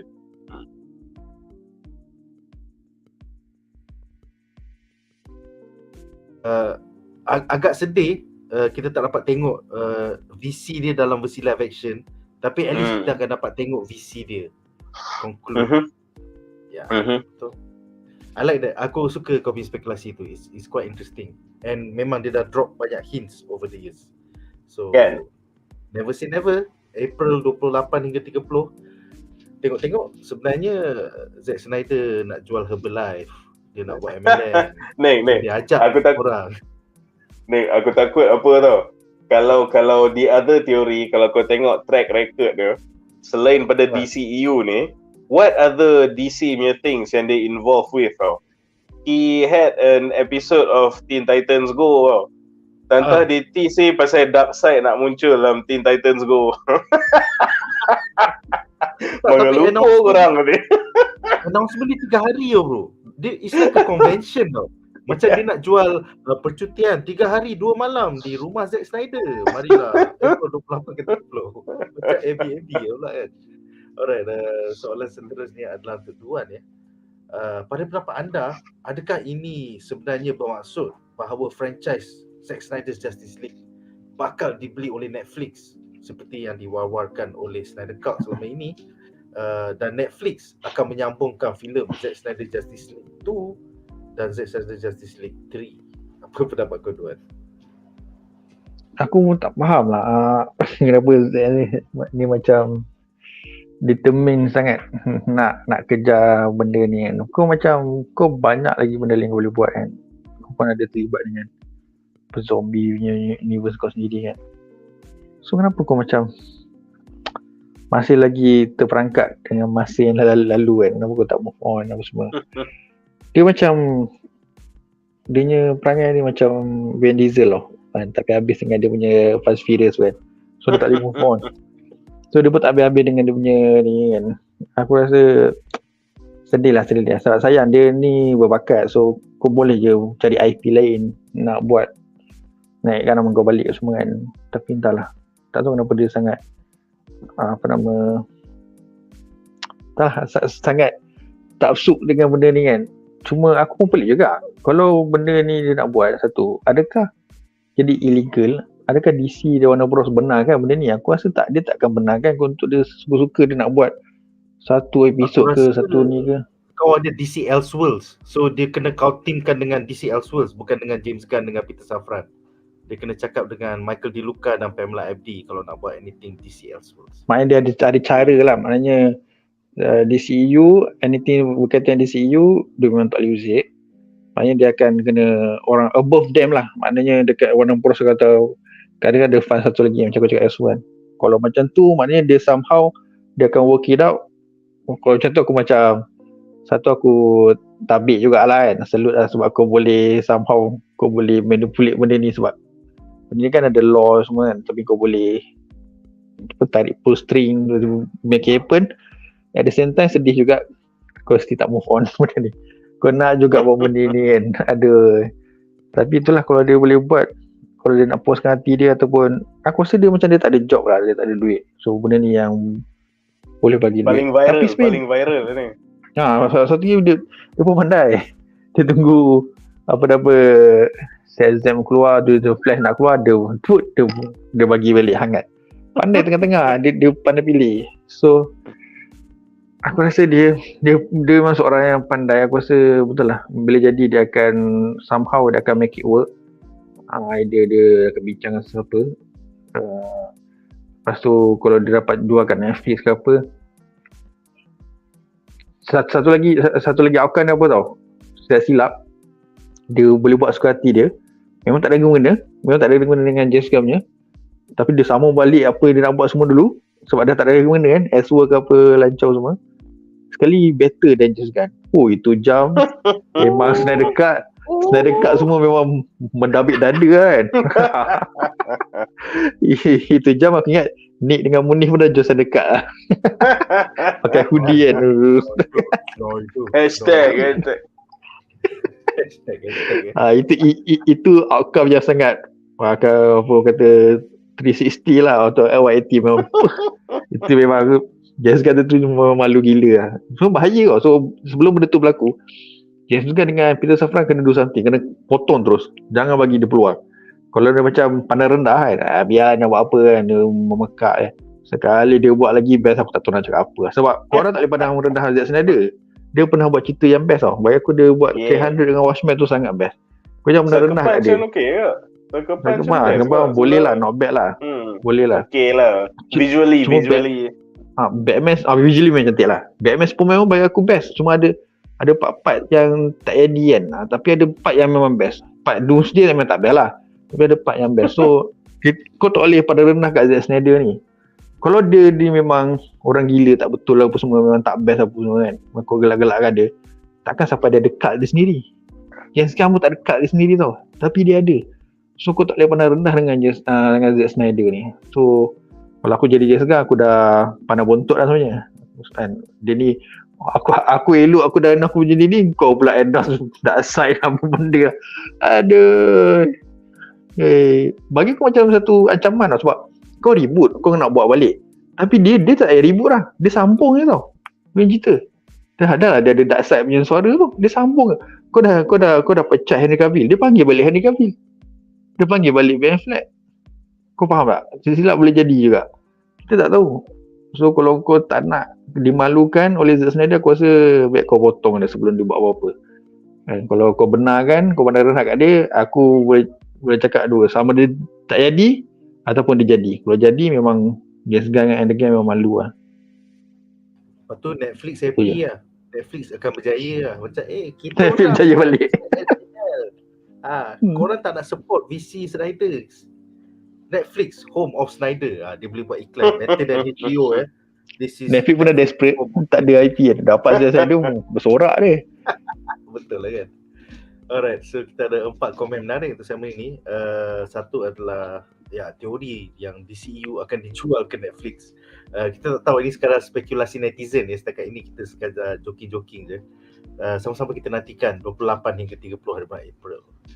Seterusnya Wan Faris bertanya, korang okey ke dengan design Darkseid dalam Zsjl? Macam saya kurang tak dapat feel macam dalam komik dan animated. Pada aku okey je. Nampak look and feel macam Snyder punya dark punya edginess lah.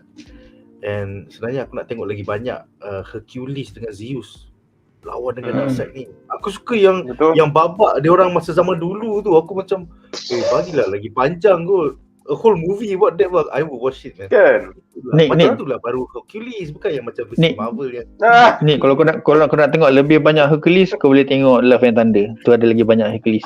Boleh sambung. Kau boleh tengok Ted Lasso.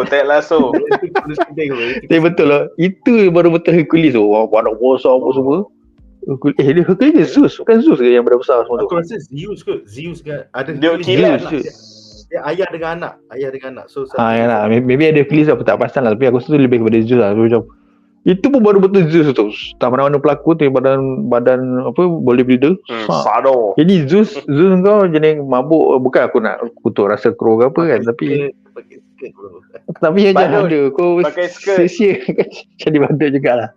Kau sia-siakan dia kau tu. Dia pelakon yang bagus, kau badutkan dia juga. Aku memang kena one shot kena one shot kan tu kan. Aku memang respect Taika lah sebab dia punya tangan tu boleh turn anybody to badut. Yang power tak ada siapa boleh buat. Dia seorang. Darkseid versi Snyder ni apa pula kau? Darkseid versi Snyder. Aku rasa Snyder ni sebenarnya memang aku nampak dia macam tak seperti dia, macam suit dia tu tak banyak teknikal sangat. Dia boleh pada badan dia tu macam ada lambang omega semua tu kan. Texture so So macam suit dia sebab gelap, so kau tak nampak sangat kan macam mana suit dia yang kau nak kan. Sebab dalam satu animation tu, satu suit tu kau nampak nampak futuristic sikit lah. So dia macam armor, dia lebih kepada macam Thanos punya armor tau. So aku rasa maybe orang nak nampak macam tu, dia tak nak nampak terlampau banyak skin, nak nampak satu suit yang boleh jaga dia punya ni. Tapi logik lah sebab time ni dia kena bantai sampai berdarah. Mungkin sebab lepas tu dia akan buat satu suit yang power macam mana dalam animation masa tu dalam Spookgirl kot. Masa tu dunia tu nampak macam semat, banyak sikit dunia armor tu. So kalau ada sambungan mungkin dia akan buat lebih upgrade dunia suit ke, kita tak tahu. So design muka dia semua bagi aku okay, no problem. Sebab ni sebenarnya punya verse. Kalau Zsjl punya design ni mungkin beza, kita tak tahu lah kan. Betul. Alright, seterusnya kita ada soalan daripada Mementoys and Hobby yang bertanya, apakah pendapat panelis tentang Aquaman 2 punya test screening yang mendapat result agak teruk Diorang kata lagi teruk dari Batgirl. Jauh lagi, bulan Disember jauh lagi. Kalau dia nak reshoot ke, nak tukar story arc ke, act 3 bagi lagi panci ke, aku rasa dia masih ada masa. So hopefully it will get better lah, because this is the last film yang kita akan tengok Jason Momoa jadi Aquaman. So let's make it awesome lah. James Wan kot, takkan James Wan boleh buat film. Kalau kau tanya aku kan, pasal Aquaman punya test screening teruk apa semua kan, aku rasa dia macam terbalik balik. Betul kan, kalau Aquaman orang kata test screening macam teruk apa semua kan, tapi kau tengok balik The Flash, Tom Cruise kata suka. So benda ni boleh jadi memang betul Aquaman teruk lah kan, sebab The Flash tak ada lagi orang kutuk-kutuk The Flash, even though dia dah banyak kali delay reshoot apa semua kan, dengan banyak masalah dengan Ezra Miller. Tapi Tom Cruise boleh puji Aquaman yang dulu orang agung-agungkan apa semua, tapi dia tengok dia teruk. Kemungkinan aku rasa memang teruk buat Aquaman ni. Tapi kalau betul teruk, aku rasa betul Anik kata dia ada masa lagi. Tapi aku tak tahu lah berapa banyak dia boleh ubah, sebab masa tak banyak pun, berapa bulan je lagi. Kau lebih kurang boleh tambah sikit je. Aku rasa eventually dia memang takkan lagi best daripada nombor 1 lah. Lagi-lagi bila kalau Amber Heard ada tak ada pun kita tak tahu lagi. Ada tidak aku tak tahu. Betul. So aku rasa memang Aquaman tu memang jadi sak lah aku ingat. Aku pun tak harapkan apa-apa pada Aquaman lah, tak lah jadi pun. Betul lah kan. Alright, seterusnya Mementos and Hobby tambah apakah berita terbaru tentang filem Star Wars oleh Zack Snyder? Filem tu bernama Rebel Moon, yang dibuatkan oleh Zack Snyder di Netflix. Ia diinspirasikan oleh George Lucas Star Wars daripada 1977. So far Netflix baru tunjuk 2023 trailer, and kita dapat like maybe 10 saat of Rebel Moon. Hopefully nearer to the second half of the year baru kita akan dapat the full trailer untuk Rebel Moon. Pasal Rebel Moon akan keluar maybe bulan Ogos, bulan September macam tu. So nothing definitive beyond that 10 saat yang diorang tunjuk at the beginning of this year for Netflix 2023. Kalau korang nak tengok ada online, tapi kejap je lah, 10 saat je. Seterusnya Zahir Zuhari bertanya, soalan menyimpang, apakah rating panel untuk plot twist Boruto? Kita orang tak tonton Boruto kot. Kau tonton Boruto ke? Okay, silakan. Dia tu lah, somehow aku duk follow juga Boruto ni. More tu aku nak tengok di mana direction cerita dia lah. Pasal kita tahu di original mangaka Naruto, dia dah datang take over balik kan. So dia actually delegate to macam an apprentice ke apa untuk buat cerita Boruto ni. Tapi bila dia memang reception dia sangat teruk, dia take over balik tau.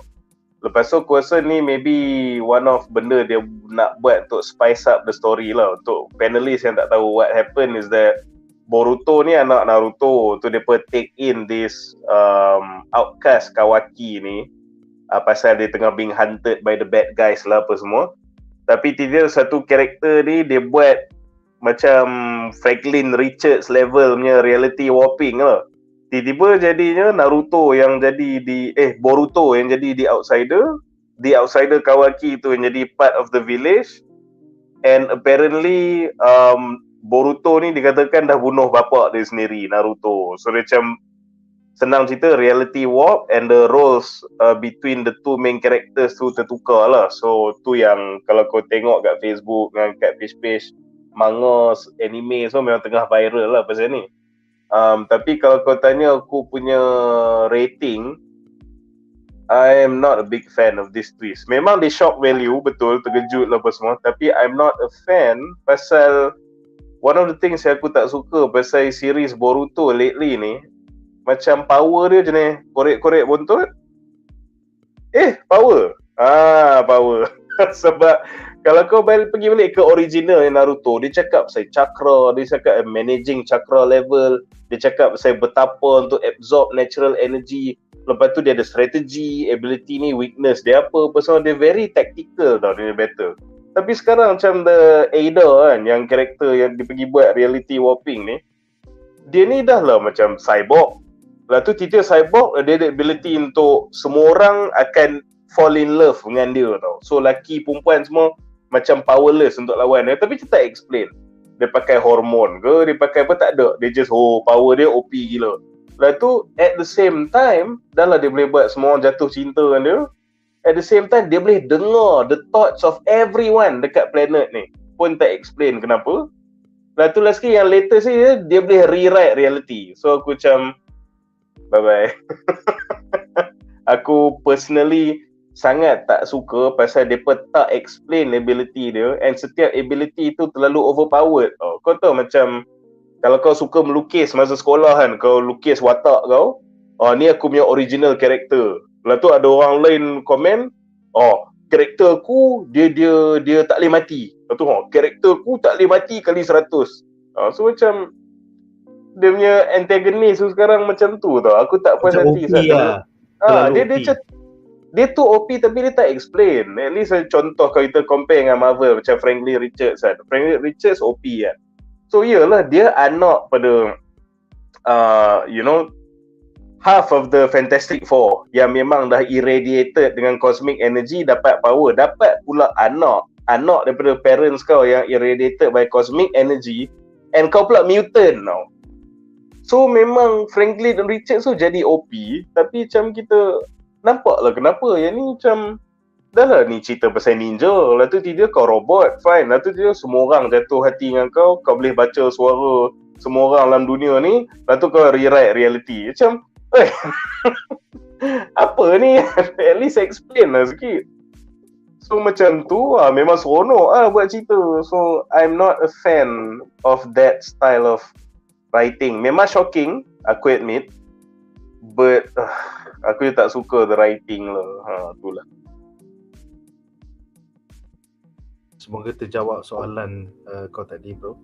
Alright, seterusnya kita ada soalan daripada Amir yang bertanya, maaf nak tanya, adakah origin Black Adam dalam filem Shazam 1 tu memang berbeza ke? Origin Black Adam dalam filem Black Adam tu sendiri sama kan? Dia cakap tentang sebelum Billy Batson, masa zaman Mesir dulu, ada satu lagi champion of Shazam yang kemudian berpaling tadah menjadi jahat. So we saw that in Shazam 1 and then we saw that in Black Adam. So I think it's the same kan? Duan bukan sama ke? Aku rasa sama kan? Aku sama lah sebab yang Wizard tu pernah cakap I want to new champion kan. So sebelum ni kan dia memang ada champion sebelum tu. So aku rasa memang ada connection, somehow ada connection lah. Tapi dalam Shazam dia tak ada explain lah yang siapakah champion tu kan, which is Black Adam. Cuma dalam Black Adam pun dia cerita pasal Black Adam as a champion, tapi dia pun tak cerita pasal Wizard tu ataupun pasal Wizard tu pun orang lain dah rasa. Pasal dia tak cerita pun dia ada connection dengan Shazam. Maybe sebab even though Shazam dah hidup balik dalam zaman tu, dia tak ada cerita pasal Shazam apa semua. Somehow diorang macam ignore each other kan. Maybe sebab tu ada confused. Tapi kalau dalam komik aku rasa banyak kali dah tukar lah. Macam Nemesis tu Black Adam lain. Kalau dulu zaman 40-an dulu Black Adam mungkin lain. So dia banyak kali tukar lah. Tapi yang sekarang ni yang versi New 52, versi Geoff Johns. Kan dia ada beza juga lah sikit dengan komik. Tapi kalau ni aku rasa tak ada confused sangat. Memang dia ada mention, ada sebelum ada champion lain, Tapi tak beritahu siapa tu je. Itulah. Sama je lah. It should be the same. Alright, komen terakhir untuk segmen ini adalah daripada Makrul yang bertanya, masih tiada news ke untuk MCU siri bila ditayangkan dekat Disney Plus? Jawapannya tidak.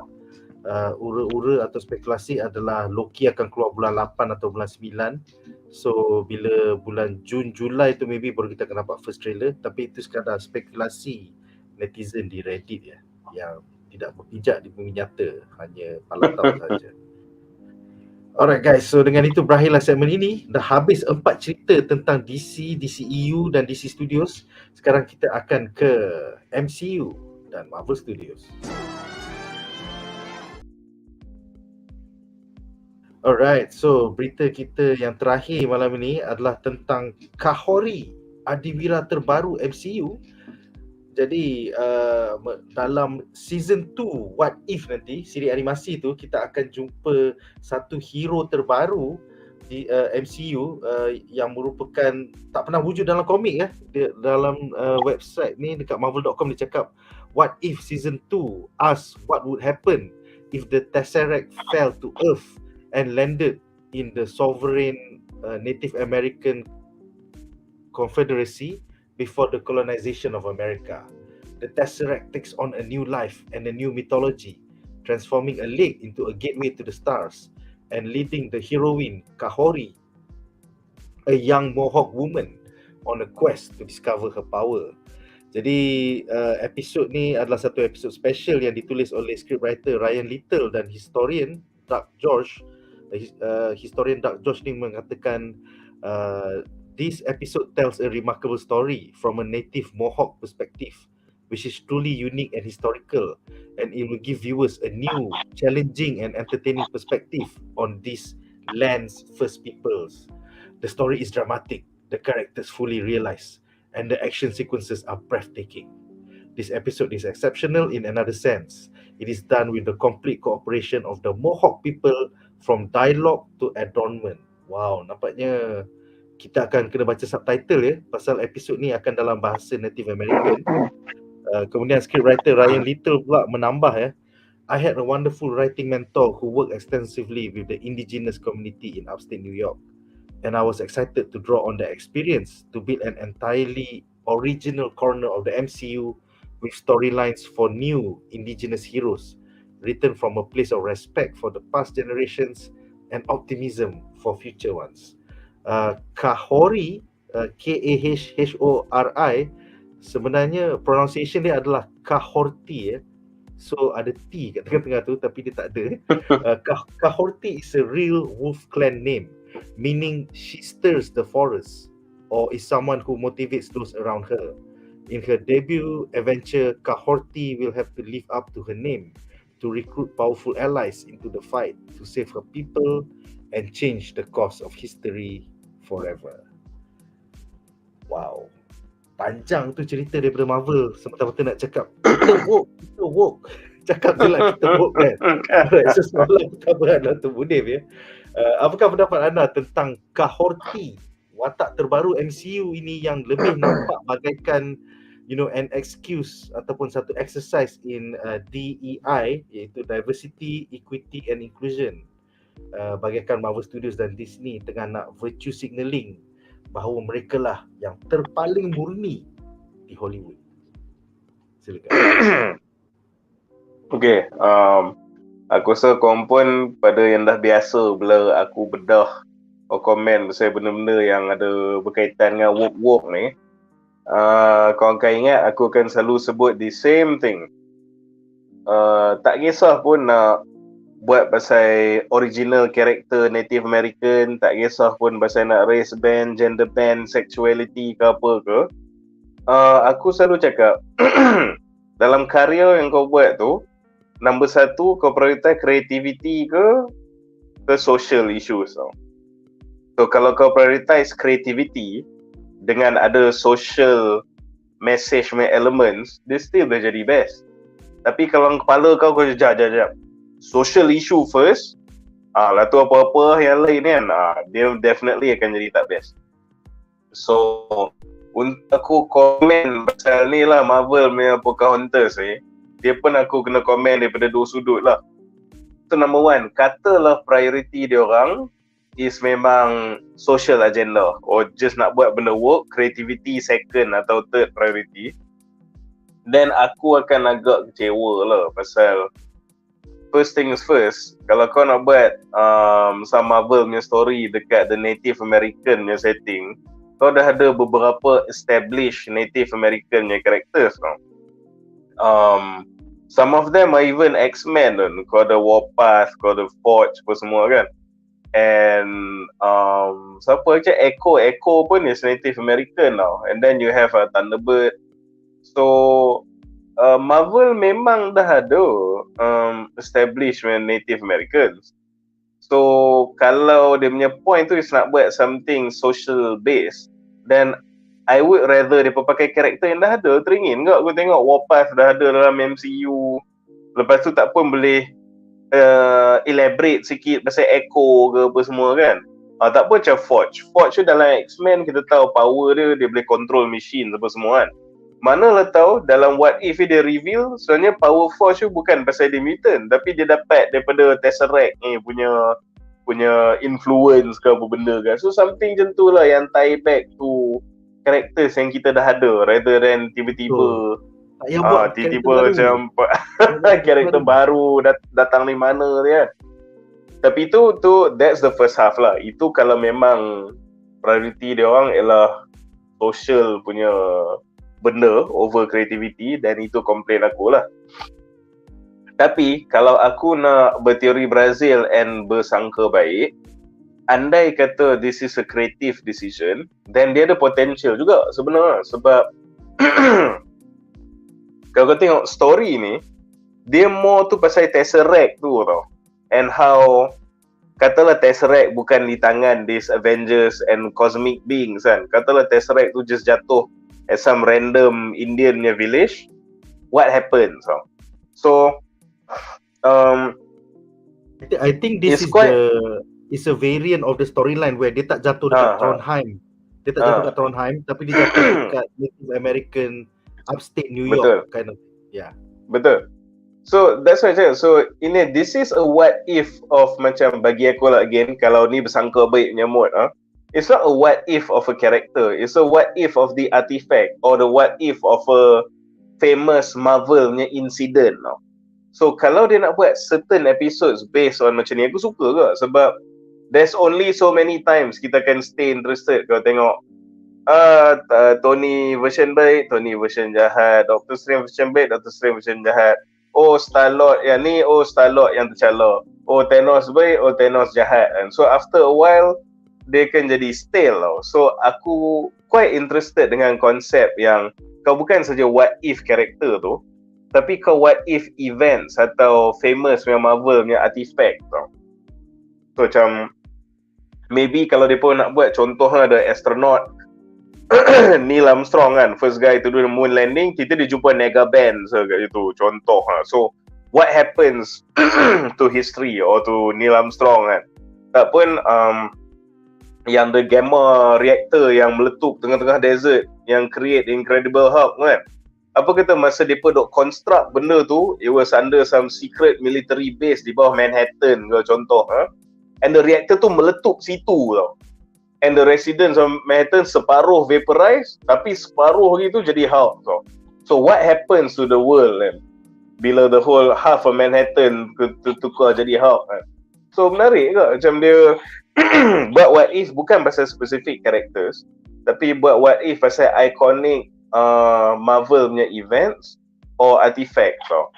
So kalau dia betul nak go that route, it could be interesting, but dia akan go down that route kalau creativity is the priority of this storyline. But kalau social issues is the priority of this storyline of this character, dia akan jadi macam komplain tadi lah. Memang akan jadi tak best lah. So at the end of the day, to be fair, we can only wait until what if season 2 keluar. It could go either way, tapi aku boleh cakap one thing is for certain lah. Kalau korang tengok this whole bedah ni, kita bila cakap saya DC actually ada quite banyak interesting or intriguing or highly anticipated punya developments. Tapi yet again, when you cakap pasal Marvel, they go back to the it's again about debate and complaining about the woke stuff, which is quite disheartening lah. Sebab dulu you have these exciting discussions about the Marvel stuff. So sekarang the interesting speculation is for the DC stuff. Bila sembang Marvel is another woke or not woke debate. So aku bukan kata dia confirm kan jadi woke. It might be good. Macam aku kata lah, teori aku ada dua kan. But kau tak lari from the fact that cakap saya Marvel, cakap saya benda woke. Tapi sekarang cakap saya DC, cakap saya benda-benda yang interesting. So, oh man, is this the sign that the times are a changing? Yes. DC akan pintas. DCU akan pintas MCU, bro.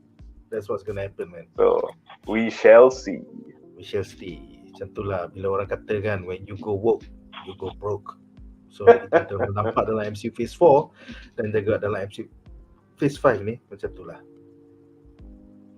Alright, so kita ada beberapa komen. Okay, mula-mula Momentous dan Hopi tanya mana Duan. Member dia dah datang rumah, so dia orang dah pergi Yamcha. Unfortunately kita tak sempat bincang segmen kelima dengan Duan. Tak apa, dia akan join aku esok untuk tengok John Wick 4 press screening. Kemudian dia akan join aku juga malam esok dengan Munif sekali kita akan tengok Dungeons and Dragons. Honor of Thieves. So kalau korang nak tengok Duan esok ada 2 chance live stream untuk John Wick 4 dan juga live stream untuk D&D Honor Among Thieves. So kita ada 4 soalan. Pertama Ahmad Nasuha bertanya, betul ke nanti ada series MCU Bashenga The First Black Panther dekat Disney Plus? Sebab aku pernah nampak macam teaser ke fanmade. Ini lagi satu benda yang korang kena jaga-jaga these days kalau kat social media. Pasal kita ada banyak sangat AI art. So yang Bashenga The First Black Panther tu tidak wujud. Itu adalah satu fan-made AI art saja. So lain kali kalau korang tengok atas phone macam best lah. Korang kena tengok sama ada benda tu betul ataupun semata-matanya hanyalah dibuat oleh palatau menggunakan AI art. So unfortunately kita takkan ada Bashenga The First Black Panther. Itu sekadar fan art menggunakan AI oleh peminat tegar MCU. Seterusnya Mementos dan Hobi bertanya, apakah power Kahhori ni? Well, orang-orang yang terkena dengan Tesseract dalam MCU kita tengok jadi Quicksilver, jadi Scarlet Witch, jadi Vision. So most likely power set dia pun lebih kurang macam Vision, Scarlet Witch, Quicksilver macam tu lah. Most likely. Aku punya kerisauan satu sebab aku tak sure either ada an extension of this article atau maybe fans kan sembang, aku tak ingat lah, tapi there's a big fear yang power dia boleh jadi reality manipulation based tau. So kalau aku baru complain tadi pasal aku tak suka yang dalam Naruto tu ada power yang keluar dari buntut kan, dia pun aku takut lah karakter dia pun macam nak tunjuk this really really big, strong, young Native American woman. So dia ada ability yang sangat OP, sangat strong dan empowered kan aku. So aku risau yang tu sebab ada orang-orang yang kata maybe reality manipulation juga tau, which bagi aku walaupun dia ni itulah. So walaupun dia ni OP, but reality manipulators are some of the most boring characters around. So sebab dia OP, but at the end of the day semua yang dia buat pun does not matter sebab they can fix balik whatever it is yang kononnya damages and stakes and apa semua tu. So aku harap power dia bukan reality manipulation lah. Hopefully. And then kalau watak ni tiba-tiba dia orang nak push kan, aku tak nak lah dalam Avengers Secret War tiba-tiba Kahhori ni boleh turun padang versi live action. Lepas tu lepang tank. Aku macam kau siapa ni sial, kau tak pernah ada dalam komik lah babi. El Muerto ada 2 isu, okay? El Muerto ada 2 isu, bitch. Kalau nak buat macam tu, dan aku nak Sunbird sekali masuk lawan dengan Kang. Malaysia punya pakai 2 keris tu. Pegang keris ada tattoo. Oh, terbaik. Dengan tu Luna Snow pun ada dalam komik. Dalam Agent of Atlas ke apa kan, dia dah ada kan. Dia pun start dari mobile game tapi dah ada komik ke. So yang ni memang satu page pun tak wujud lagi. So maybe kalau reception dia dalam What If pun memang bagus, then maybe we might see her comic lines. Tapi Yes. tak tahu, kalau ada dia duk lempang-lempang keng, aku keluar dari panggung. Pasal kau dah nampak ya track record daripada What If Season 1 yang Captain America versi Peggy Carter is so Captain popular, Carter. dah ada Marvel Komik tau. Captain Carter dah ada Marvel Komik dia sendiri. Ah. Aku But rasa she is diorang nak popular. Diorang nak push But ni she tu. is popular.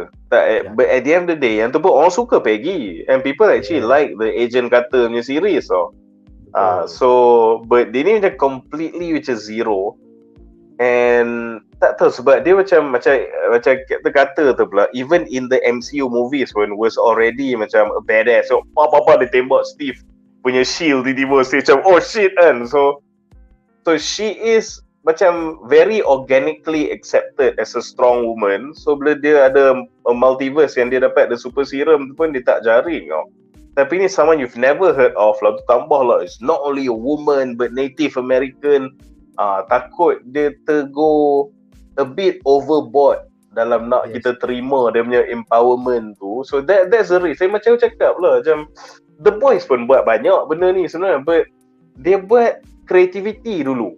And then whatever swap whatever dia buat tu jadi best tau. Betul. Problem dengan Marvel ni, dia terlebih nak ada macam ada SOP, ada macam dia punya KPI dia. KPI work ni tik.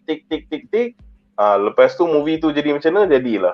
That's the problem tau. So hopefully they learn from phase 4. Nak buat ini tak kisah, but if you put creativity in front, dia memang boleh jadi best. Betul lah. Don't put your hopes up too high lah. Janganlah jadi macam Captain Marvel tapi versi Native American. Itulah pasal. Aku tak nak macam tu. Macam tu lah. Alright, so kita ada hanya satu komen. Wan Faris bertanya, soalan dari topik, adakah panelis rasa Ant-Man Quantumania dapat cecah 500 juta? Sekarang ni dah 460 juta box office sedunia dia. Aku rasa dia orang hanya ada satu weekend lagi untuk kaut duit, pasal start daripada minggu ni John Wick Chapter 4 akan turun padang. Lepas tu minggu depan pula kita akan dapat Dungeons and Dragons Honor Among Thieves. So kalau dia tak do it in this weekend, they're not gonna hit 500 million. So they have to hit it by this week. Kalau tidak, dah tak ada harapan lah. Yeah, it's quite a disappointment lah. Tak sampai 750 juta pun nak dapat 500 juta pun susah. So it's quite a bad start kepada MCU Phase 5. Tapi it'll be an interesting playing field tahun depan atau 2 tahun lagi bila kita ada filem DCU Chapter 1. Maybe kita berubah daripada MCU fans jadi DCU fans pula. You never know. You never know. Macam itulah. Alright guys, so itu saja untuk malam ini. Terima kasih kerana sudi menonton. Terima kasih juga kepada para panelis kita, Duan yang dah caw pergi minum awal tadi, dan juga Munif. Join us, minggu ni kita busy gila. Kita ada 6 live streams ya. Esok aku dengan Duan akan tengok John Wick 4. Kemudian daripada TGV1 utama kita akan buat live stream memberi review non-spoiler untuk John Wick 4. Kemudian malam esok pula kita orang akan pergi ke TGV Sunway Pyramid tonton Dungeons and Dragons Honor Among Thieves. So aku, Duan dan juga Munif akan bagi review non-spoiler kita orang. And then hari Rabu seperti biasa bedah top 5 trailers bersama Hadi. Kemudian hari Khamis kita akan spoiler talk Mandalorian season 3 episode 4 bersama Wan Muhammad. Dan akhir sekali hari Ahad, Kudo and the Anime Crew akan membincangkan tentang My Hero Academia season 6 Core 2. So banyak konten minggu ni, don't miss it guys. Kalender dah ada dekat Facebook, dah ada dekat YouTube.